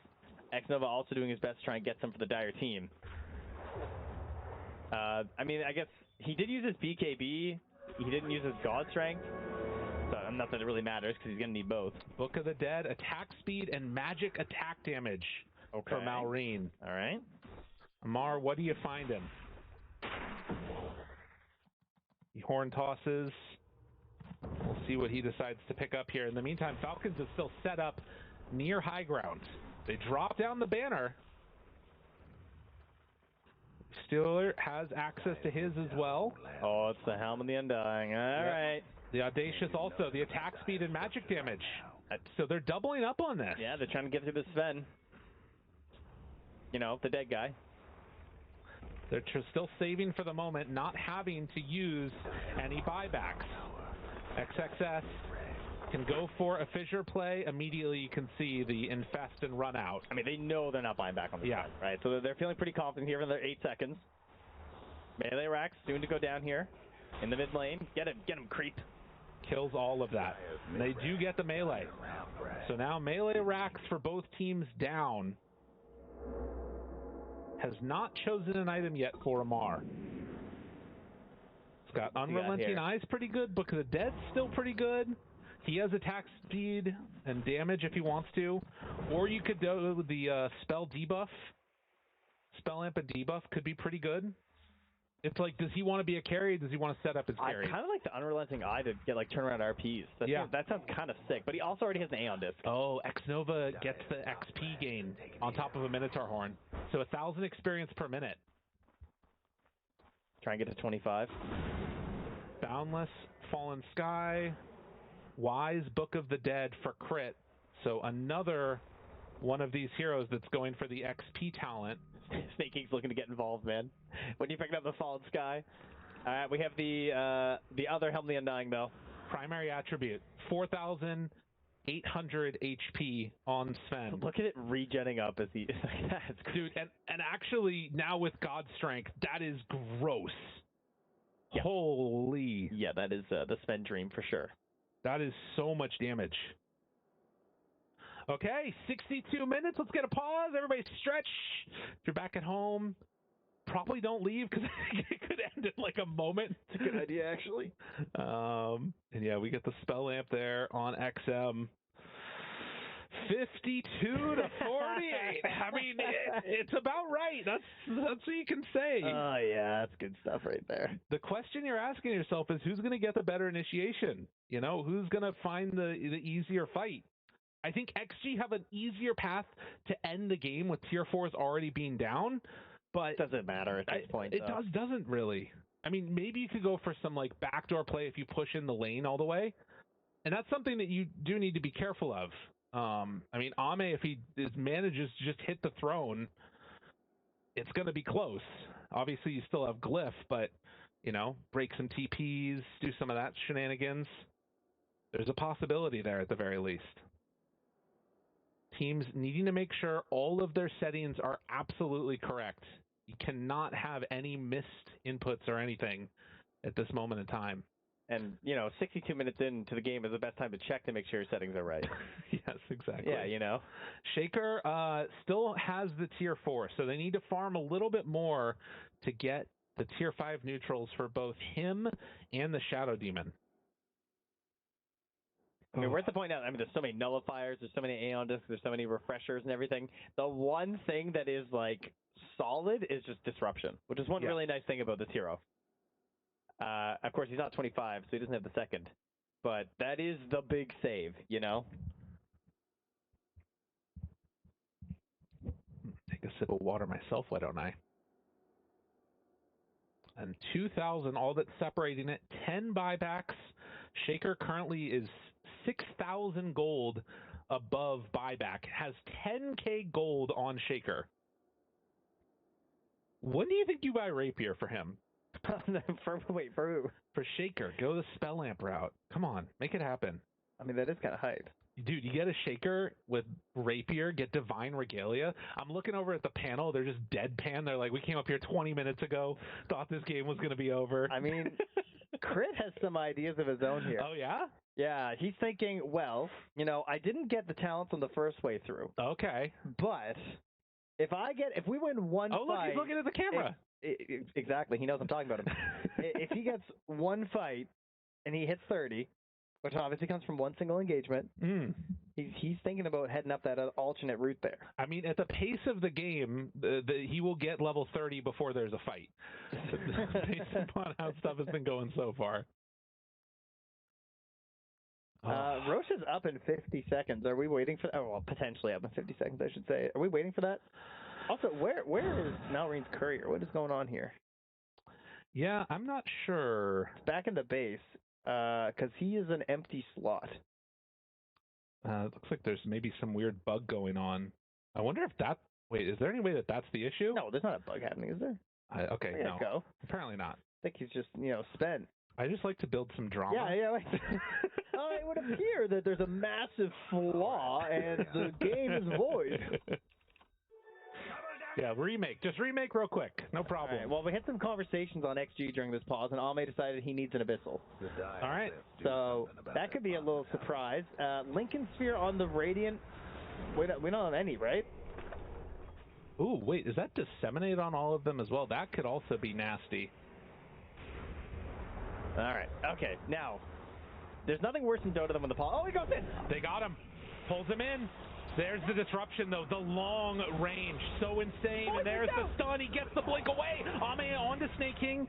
But Aeon Disc keeps him alive. Big initiate. He dies to the crit. The cleave. It was way too much.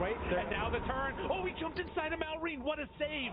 They needed that badly. XXS still on the hunt. Second refresher wanted to go for it. The patch. He finds it. And there's the arrow. They're in trouble now. Disruption to keep him alive. Skinner starts hitting away. But there's the heal that comes out. It's too strong. Skinner trying to stay alive against Ame. It is not going to happen. Dead on 3. He just doesn't know it yet as Amar tries to skewer out. XXS on the hunt, TP away, and there will be no bash this time. 3 dead for 1. It's always the team that goes in first, isn't it? Oh, yeah. Feels... but that was a beautiful attempt from Amar, but that disruption. It was the blink out after as well. I thought they could get him. Yeah. But it just wasn't there. And, you look at what he has queued up right now, realizing this Lifestealer trying to get to the Aghanim Scepter. It's been an issue. You see this jump. What a save. XinQ waiting for that last moment for them to really commit. That is wild. And just blinks his way out. Holy. XinQ doing everything right there. Saving the game. And the just blow up that happened. But yeah, they managed to get him away there for the moment. Malreen, did he have refresher there? Yeah, he refreshed, but then he doesn't blink. He tries to go for the roar. Yeah. But he doesn't blink, so then he gets bashed. Maybe could have been an escape. Pretty unbelievable. And that commits him for the fight. So the other thing to watch for here is, again, backdoor plays. It is possible, but right now all of the waves are shoving in to the Radiant team. Are they going to go back and check Roche as well? Ends up getting the evolved Helm of the Undying for the Shaker. So now another hero with 4,700 HP this time around. Perfect. Pulls him in. This is a good target to get. The cookie forward, finds the stun. Another cookie used. Pulls Ame into the base. Can they get him again? Now Kiss is coming out, hitting on to this Sven. It's not going to be enough damage as he does pop the BKB, and now the Fallen Sky, the pullback. Is it going to be enough damage? It looks like it. Disruption for XinQ, but it's only going to keep him alive for a moment. Ame is gone. They will take down, it looks like... Wait, they forced out the glyph? Oh, that's huge. They're about to lose their last building. That's true. But that glyph means backdoor is in contention here. Why does it feel like Amar has a bajillion spells? He just keeps finding these scoops. They ninja moved Kez into the patch. Yeah. It's just really Amar. All right, so they didn't back for the Roche. They left it. They tried to play a bit aggressive. They get some buys. What's the way that you go here now? Wait, they didn't get a buy, did they? I actually thought they got a buy. That was so long. Is there any way Falcons can win this game here? Aghanim's on Lifestealer makes a big difference. They were able to sneak one away and steal it last time around. This is now going to be the 5th Roche. And the roar starts to do more and more damage. But they will be able to take this down. bottom lane is shoving in. If Falcons don't deal with that, by the time they push, that is going to reach their base, and you could go for some backdoor TP in with no glyph on Radiant.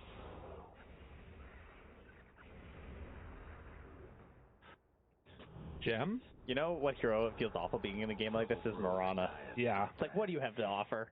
A YOLO arrow that you can't even really follow up on at this point? He has level 25 now, so it's, 3 YOLO arrows. 3 YOLO arrows, yeah, to be precise. Fissure hits on the Skeeter, and that is going to be another Rax down. Bottom not pushing all the way in yet. The Force Staff from Snake King means he gets out of there. Right, and look at them. Look at the creeps. They're going down. They're going to try and push that out. So they do keep their base safe. Keeping an eye on things. This actually can work now. Is Amara going to try it again, though? Yeah. How fast will Zing Q be? Oh, they got to be so quick on this. He's going to just be spam clicking. He didn't get the cast range enchantment either. So he just has to rely on his Aether Lens and his Blink. Arrow? Arrow? Big arrow! Oh! The stun in the midst of his jump! Ame! You're a god and he didn't even know it was coming! Unbelievable! Skitter comes back to life now. XM, he's roared. Do they have enough? The damage coming in from Crit, it is! They managed to find that kill. So they do get the bring down, but they come back to life in a buyback from Amar. Another potential win condition here. And he still has 2 RPs. Oh, you know that the SF has buyback. Yeah, I think everyone knows everyone's buyback for sure. I think you're right. And they're just, look at this. The freaking, the Necro books. I mean, Skeeter also has buyback. Like, there's a point where you're just going to send him in here, you know? And the Roche banner actually being valuable means these creeps are not dying. They show up for a moment. XXS loses some HP. They don't have to commit almost anything. You saw in that one, by the way, the stun as Amar blinked in could have just been a tragic moment there if they would have been able to find the RP onto Sven. But he said it. What does Mirana get you? And then he finds like a clutch arrow. So nuts. Tactical from X-Nova, of course. Oh, yeah. Knew it was going to hit. All right, they've gotten forward enough that if Pugna tries it again, XS is going to attempt something here. Just realized that Skitter has 709 feast stacks. Oh. There it is. Yep. Punch, punch, punch. Echo out. Not going to do anything. He is in his undying form, still stunned. Throws a fissure, but to no avail. A ton of gold going to Crit this time, and they're going to clean this up, finish off the Megas. Now the jump stun.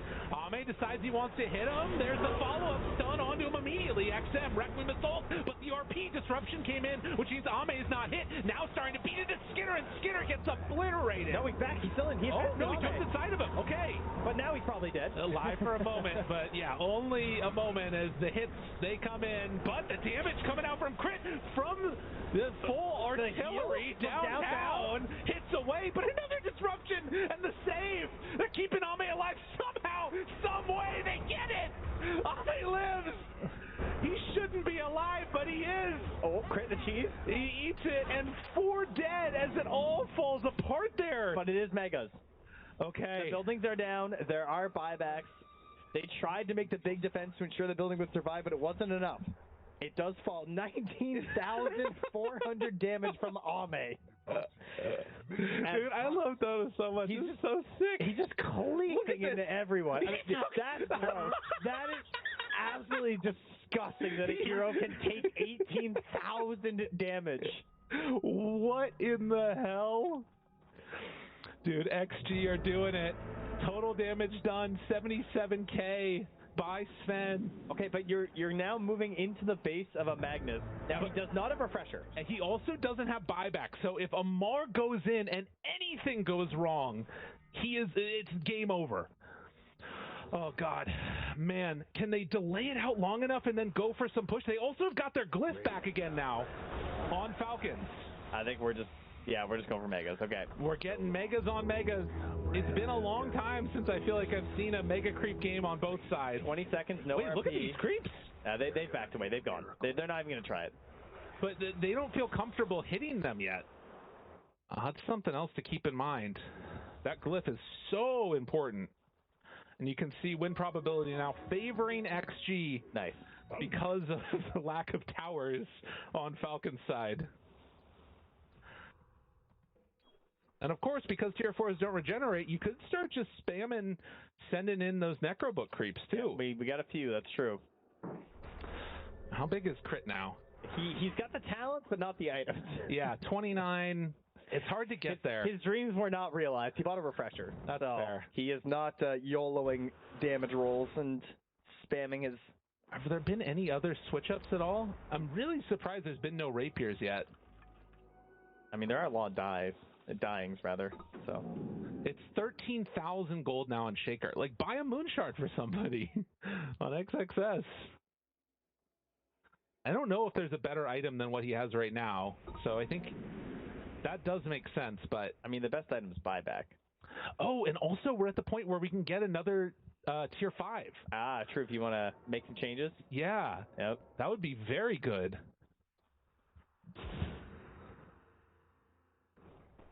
I mean, at this point, you could maybe ditch the Necrobooks. You know? Yeah. It's like you can... I feel like they're most useful for spamming into the racks.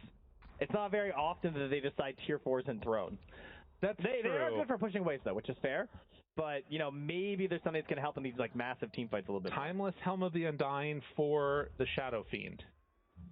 Okay. So he will get his ulti off, almost no matter what. Hey, and most lasted this tournament now for Ame. Okay. Oh, jeez. Somebody's fantasy points are going insane. I think a lot of people. Yeah, it's Ame, you know. He's probably like the second most picked carry after Yadaro, probably. Yeah. And Moonshard bought at an hour and 15 minutes. That's a 2, sir. I'm going to have to take another hit of my inhaler.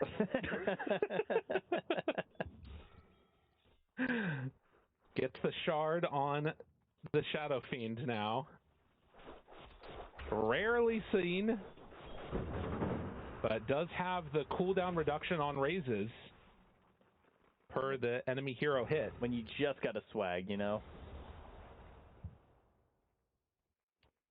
But that is where we're at. That's where we're sitting. And another battle around the Roche Fit, which honestly doesn't even really matter that much anymore. I'm looking down bottom where there's more Necrobook creeps being sent to push out the bottom wave, which was also pushed out by Necro creeps.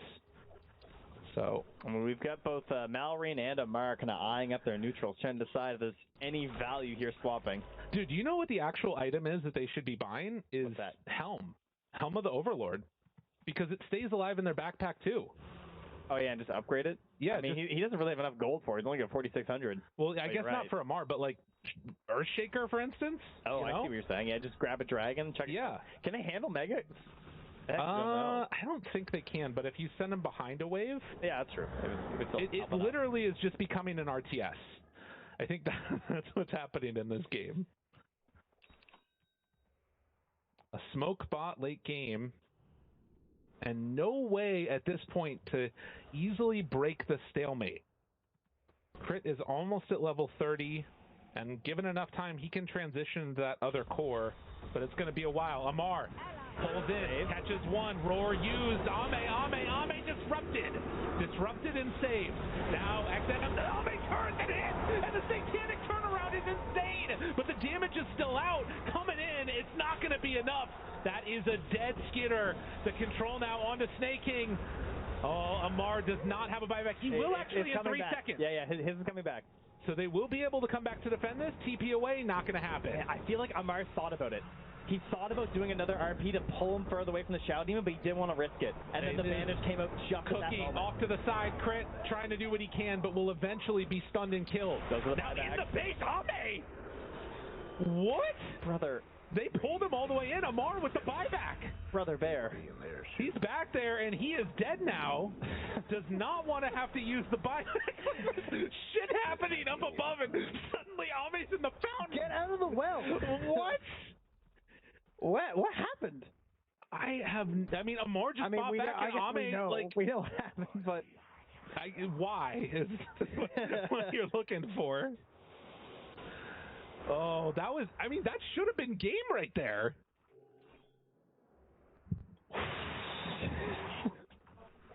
A late game flub. And a moment now where, anything can happen. XM, if you manage to step down here, they find XinQ instead. They're trying to TP in on the Shaker. There's the RP connects onto two, but they didn't get the Shadow Demon. They didn't get him. Pulls him in an RP back. Omar, you're so sick.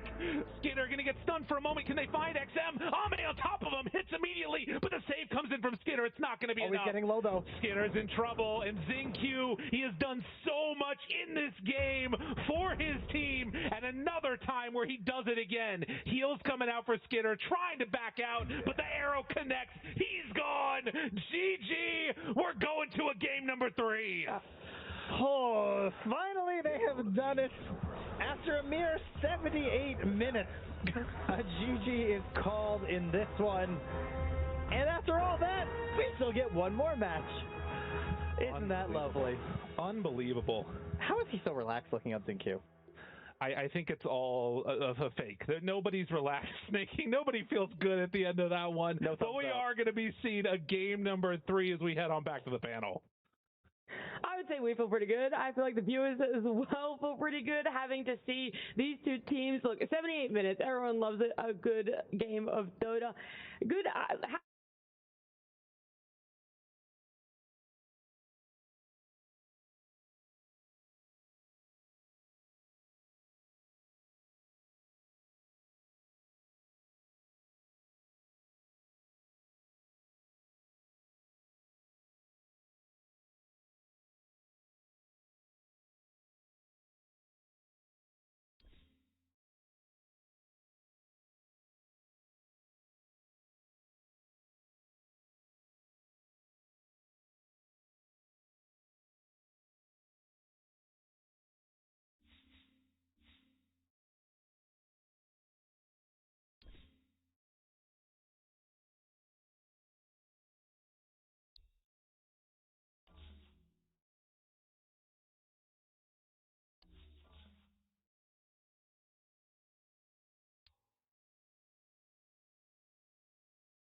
Toby ahí a manos de Rue.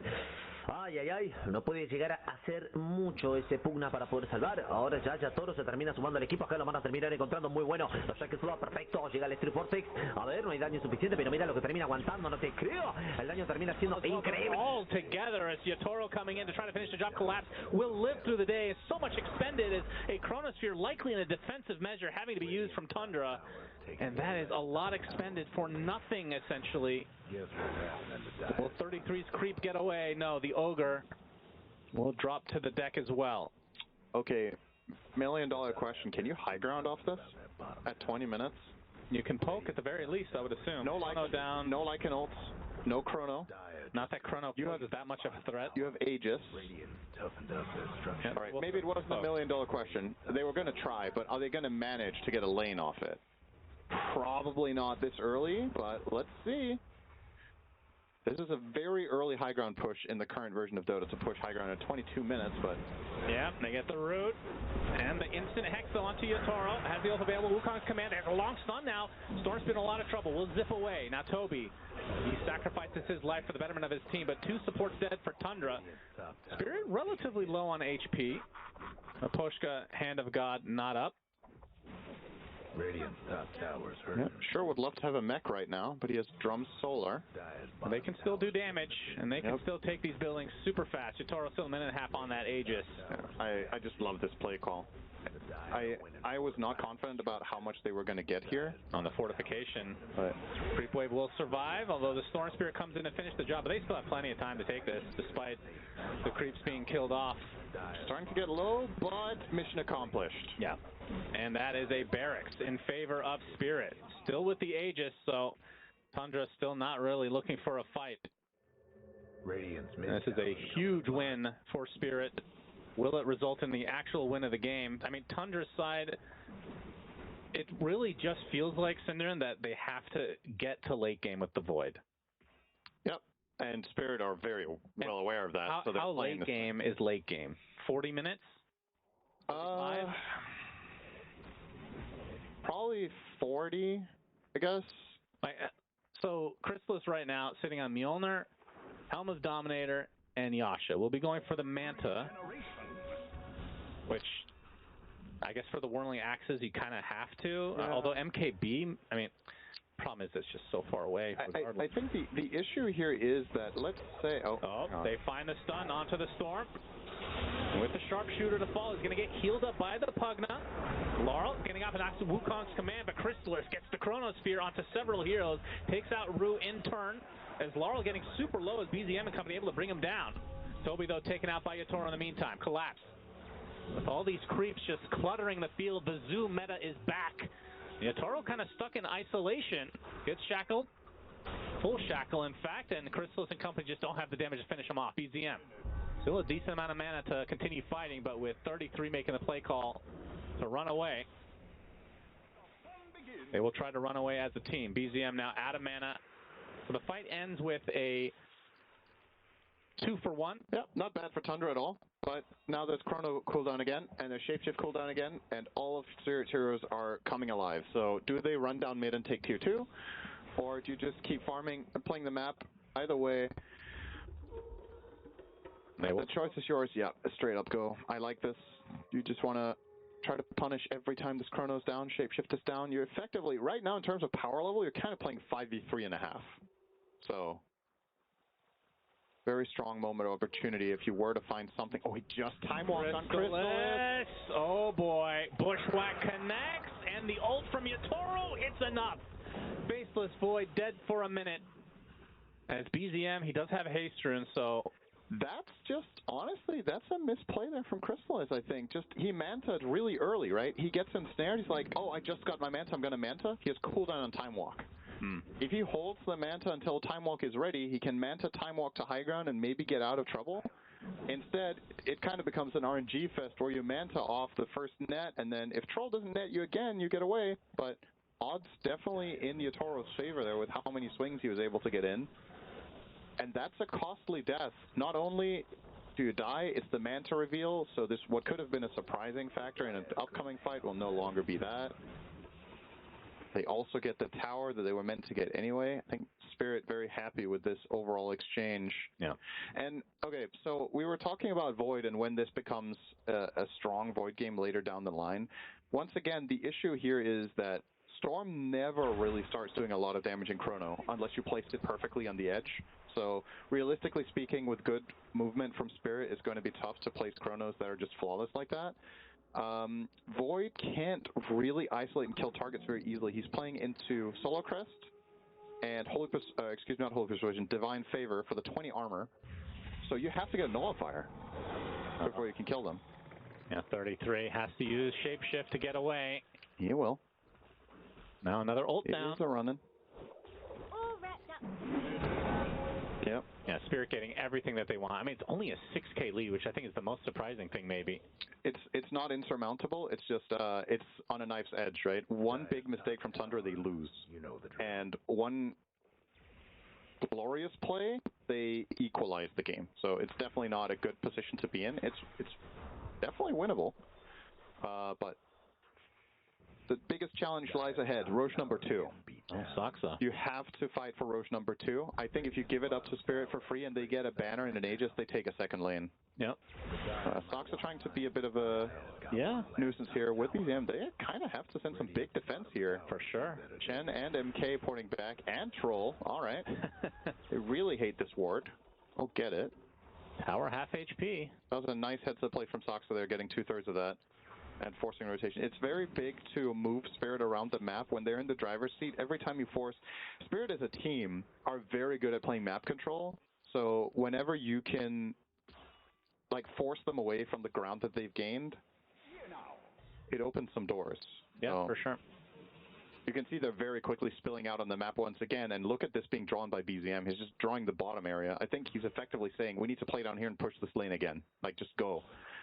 Saksa might be up for the task. He's also pretty expendable. If he were to get ganked here, it's a 4 Shaman who has his Blink and 4 Staff. He doesn't need any more stuff. But unfortunately, Chen has a friend. And that friend, Shaman can't really deal with. And unsurprisingly, this is the big moment. And Tundra, are you ready for this at all? This is going to go down pretty fast. I don't even think they have time to get here. Oh, that's worrying. I feel like this inevitably leads to a top push that Tundra will be hard-pressed to hold. But maybe there was no way to fight. Or that. Saksa spotted and killed off. Aegis to Yatoro again. So push number 2 incoming shortly. This is a really important kill for them to find, even though it's just on Saksa, because of the timing of it. This bottom lane was able to be pushed in, and Saksa had Serpent Ward ready again, but Secret. Spirit are well aware that this is really important, so they go and isolate him while they're killing Roche, they kill him off, and now, as they're going for the push down mid, they know they don't have to worry about the snake being placed in their base immediately. But Tundra, in turn, knowing that this is coming, are already starting to send other heroes down there. Lycan and Pugna trying to pose a threat. Laurel is on the hunt, and Toby, his food showed. That was a long Atos. Yep. Does he have lens? No. That was really far. It is killed off again. That's crazy. That was in range. He doesn't have Atos or lens or a neutral item with cast range. Well, he has the facet. That's true. Even then. That was like 200 extra. Yeah, it gets 300 extra. Yeah, that checks out. You know what? We'll give it to him. It's fair. All right, and the group up from Spirit. Nice kill. Oh boy. Very quick. Aposhka takes a tumble. Trying to find some response. Yatoro will take out the Triceratops and the Serpent Ward. Nice amount of gold. Yeah, this is how you beat GPM records. You farm all the jungle and then the additional creeps and Serpent Wards that you usually don't have access to in addition. So the lads will be online for Poshka once he's back up and running. It looks like they're just going to wait for their Chen before. Yeah, there's no reason to force forward. this. And the most important thing that happened in this last minute is that Spirit got this bottom wave pushed this time. So now Tundra don't have a counter threat, which means now they're forced to defend. Otherwise, the split push can maybe make things a little bit dicey for Spirit, but now it's completely straightforward. You run down mid. This is going to be a 5v5. Are Tundra up to the challenge? And most important, do they have the damage? Like, how do they kill Troll twice? He has Satanic. Yeah, he has many dispels now. Aghanim Scepter and the Satanic. And the damage to boot. Oh, as Toby spotted in a very precarious spot. Double 4-staff keeps him alive. He was grossly out of Chrysalis gets the Chronosphere only onto 1. Hand of God to follow, and now the axe is making it a lot more difficult. Wukong's command. They do get the Hoodwink. Wukong's command already exited, as Saksa will be the sacrifice. So it's a 1-for-1 on supports. It's 33. He's going to get hounded now. No pun intended. He is a wolf. It looks like he's going to drop to the deck. Gets 4-step to the high ground. It's going to be close. Collapse trying to finish the job. Getting healed up by the Pugna. Will survive as a result. They might be able to get through this life number 1 onto the Troll. So Yatoro does go down once. Laurel on the backside. Has the Jingu up. BZM trying to break the tree, but a little bit too late. Instead, they're going to get the Boundless Strike onto BZM, but no kill to follow. So Tundra doing a really good job of delaying this. Toby 4-staffed again as Chrysalis trying to front line right now. It's going to be a pretty tough proposition for him. Pops the Manta into the immediate time lock. Serpent Ward placed as well. Boundless Strike's going to cancel the Shackle, as it looks like this might be another death note. Another 4-staff, keeping him safe. BZM with a nice stun from very far away. Troll's going to have to pop the ult to try to right-click through, as Chrysalis in a lot of trouble getting perma-netted right now. Ethereal, but no. Chrysalis is dead. 68 seconds on the deck. Big kill opening it up for Spirit now as they tear through Saksa. 2 dead for Tundra now as this turns into a 5 versus 3. Do they have anything left in the tank on the Tundra side? Heroes are relatively low for Spirit. Gonna do a soft reset, maybe going with the next wave. So we're gonna heal up a bit on the creeps. Uses the Satanic to get back up to full HP. Rest of the team a bit isolated though. Laurel has to use the Boundless Strike to get away. Now the Atos on to 33, back in shapeshift form. Collapse still pretty low here as Yatoro jumping in, but another Decrepify, keeping an ally alive. They're doing a really good job here. They've just bought 30 seconds. Toro really wants to get this tower. He'll do so. And now the building's in peril. Laurel jumps in. Has the Wukong's command back up. He's going to use it to zone out the rest of Tundra. They're going to have to give up this second lane. It was long-winded, but finally the second set of barracks goes in Spirit's favor. I'm not sure if they want to go any further, though, as the Void is back up. Yeah, they can spill back out on the map, get their next item off of this big bag of gold they got. Yotaro is now 10,000 gold ahead of the Void. Yeah. On the troll. 10K. It's almost the entire gold lead is on one hero. Yeah. Pretty crazy stuff here. He's going to go and kill the Tormentor for his team as well, I reckon. No, he's just leaving. All right. He had ults. He could have killed it if he wanted to, but not worth his time. His places to be. He already has his shard. What does he care, you know? That's right. Actually, his whole team has shards, so it'd just be for the gold. I mean, Troll also has the lowest int gain in the game, right? So he's probably not smart enough to realize that Torment is a good play. Yeah, true. Shares that, of course, with low-rated Dota players that say Tormentor doesn't exist. Oh, he crossed the line. Figured it out. He's back. Yep. Troll has purchased Mantle of Intelligence. And their lead went from 15 to 18 and now to 17. Oh, this was only gold. Everybody had their... I've already said that. Yep, it was only gold.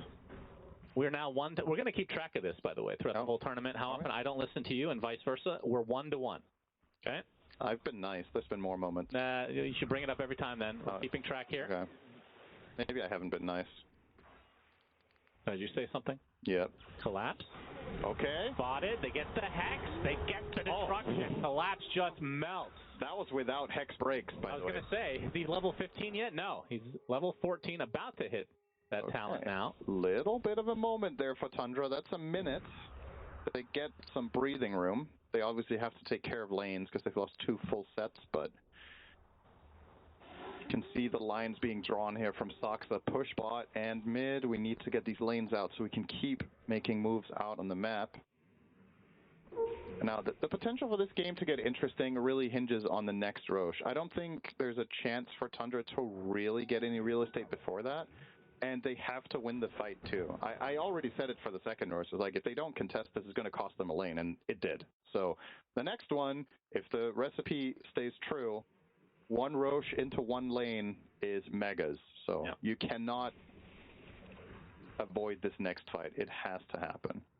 Scotty completed now for Crystallis, a general item you would buy on Void for 2 purposes. First of all, it's really nice to get the tankiness and the overall just growth of the hero, but it also enables you to have enough mana to buy Refresher, which is in his quick buy together with MKB. It's a bit of a problematic game for him because he kind of needs both items, but likely will have to choose one. I think he should choose Refresher if he only gets one of them. Surprised he didn't opt for the MKB a little bit earlier. Through the day. It takes a while. Is he alive? Here. Still dusted? No TP way, attempt? And he is out of there. That is unreal. How did he escape that situation against Storm Shaman? Yeah. What in the world? Well, Yotaro picks up Butterfly, so I think this decision is going to be a little bit easier. Now, MKB is a must. Absolutely. Between the blind and evasion, what's his hit chance actually on Void? So you miss 60% of the times against Whirling Axes, and you get 35% evasion on Butterfly. So he probably has like 12% chance to hit with diminishing returns. That seems good. Good luck. And it's not only good against him, it's also good against Lycan, and it's also good against the Storm. Yeah. Having evasion against Storm is actually deceptively useful sometimes. You can use Battle Trance in Chrono, right? It's not going to do anything other than keep you alive, though, right? If you're 25? Yeah. Yeah. You should be able to, I think. You think he takes that over the Piercing? Actually, there's no BKBs on the other side. There's literally 0 BKBs. Doesn't really need to worry about that. What in the world? That's the last time I've seen that. That's crazy. I think it's a good call, though. Yeah, there's 3 physical damage. I mean, yeah. They don't. I look at it, there's not enough incentive to buy it. Yeah. But yeah, it is a highly unusual game in that sense that there's only BKBs on 1 team, and there's only 2 of them in total. Pharasma, big item here for the Storm Spirit of BZM. A big damage increase. Storm can do deceptively high damage at this point in the game when you don't have to spend 4K on the BKB, which you usually have to. So he packs a punch. Needs to find the right targets, though. I think the goal here has to be kill supports first or pile everything onto Monkey King. I don't think Bristleback is happening, and I really don't think Troll is happening to start the fight. Well, you said that, but Collapse did die pretty fast, and now they do have the That was a 1v5. Yeah, well, they have Hex breaks now. You're actually right. If he gets caught by Hex, maybe he can be the first kill. Because of Hex break specifically, that might work. It might. Sansa positioning, looking for an opening now, as Howl will be applied. Collapse will show himself. BZM will do the same. Zips to the low ground. Atos to start. Bushwhack to follow, but now the Force Staff to counteract. Gem on both sides. The fight will actually 3 gems right now. Extra vision for Tundra.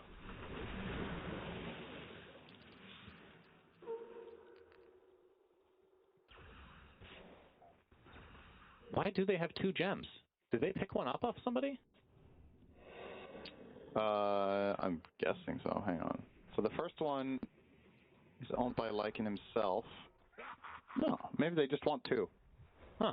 Not sure. Oh, okay. This is a big play from Tundra.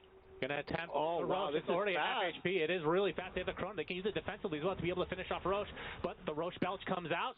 Now they have to reposition. Yatoro, he's not scared. He wants to go inside the pit, gets the Triceratops first. Laura Wukong's command ready to go. Nullifier applied to the Lycan, who will shapeshift now and get outside the Wukongs. A little bit awkward here for Spirit. Wukongs is now down. Tundra. Oh my god, Roche needs to cross the map. Is now traversing to the bottom side. Oh, this is so awkward. Somebody get in front of Roche so you can throw them. Yeah, make him throw the tree of Monkey King. BZM looking for an opening. Goes on top of Pushka, but they get the stun onto the Bristleback. He's going to melt. Nullifier applied as well, but no! The Hand of God comes out, keeping him alive. But they have enough numbers. Finally, the Bristle falls. And 75 seconds without Collapse. That is big. Attempted TP from the Lycan? No. 33 will end up dropping, though. So ends up being a 3-for-1 with 2 buybacks on the supports of Tundra. They still have Chrono, though, so this is... And another buyback. I really like, yes. Bring everybody. They know this is a game right here. You've got to bring everybody to the table and make sure you get a good Chrono here and maybe get the Roche off of it. All right, the jump right onto Yatoro. He's already at half HP. He pops the ult, so now he cannot be killed. Laurel inside the pit, relatively low as well. Yatoro losing control of his hero, because that's what happens when you hit the R button. Pops the BKB and now tries to run away. Is this a reset for Spirit? They've already used Collapse's buyback. Wants to get something out of this as Roche still pretty damn low in the pit. BZM, he's going to be spotted. The stun comes out. Nullifier applied as well. There's the Wukong command. Back up again. They get the stun lock onto the Storms here. BZM zips away, though. Has enough mana likely to find the distance. And shapeshift again offline. I mean, how many times have we seen these ults come back online with how long this fight has progressed? Yatoro back in the pit, trying to bait somebody in. Collapse trying to make some space here. As Roche, all he wants to do is die. Just too much damage being applied to him over this long course. Too much stress for his heart to handle. Chrysalis. Nullifier applied right now, getting healed up though by the Pugna. Still no Soxa for 20 seconds as now Yatoro is going to get belched in the face again by Roshan. BZM zips in, but still Roche is not low enough to try to go for a steal. Laurel misses the Boundless Strike. Nullifier applied again. This is like the 8th Nullifier. It feels like Collapse getting extremely low, though. He cannot die. It's going to be a dieback. Chrysalis dies to Laurel somehow. There's the dieback onto the Bristleback, though. Nullifier again onto the Lycan, getting completely stun locked. Now is Laurel going for the finishing kill on the support. And now the focus is on BZM, who dies. Chrysalis, the Chronosphere, too late, though. He's going to get 1 support. Can he get anything more? Rue's going to follow suit. Now Yatoro fighting against the Rasta, getting extremely low. Foul play does activate, and that's a 1v1 battle. Chrysalis versus Yatoro. Don't think you want any part of this as Yatoro is going to... Okay, they're going to get Chrysalis with the creep. Troll Warlord. Continuing the pursuit. And several buybacks from Spirit, so Chrysalis is going to have to get the hell out of here. Oh. And they're going to have to give up Roche, but the net does come out from Yatoro. Oh, no. Is it going to be a permanet? It looking like that might be the case, and even Rue coming in, but the Bushwhack misses as Chrysalis continuing to try to get the hell out of here. The GGs come out, though, as that is a full team wipe. Crazy end of the game. The Ancient was apparently going down to the creeps. What a finish! Wow. As Team Spirit come out ahead. Honestly, those 3 minutes at the Roche Pit was one of my favorite moments of this TI so far. That was good. It's really cool to see the level of understanding that both teams had without having vision of each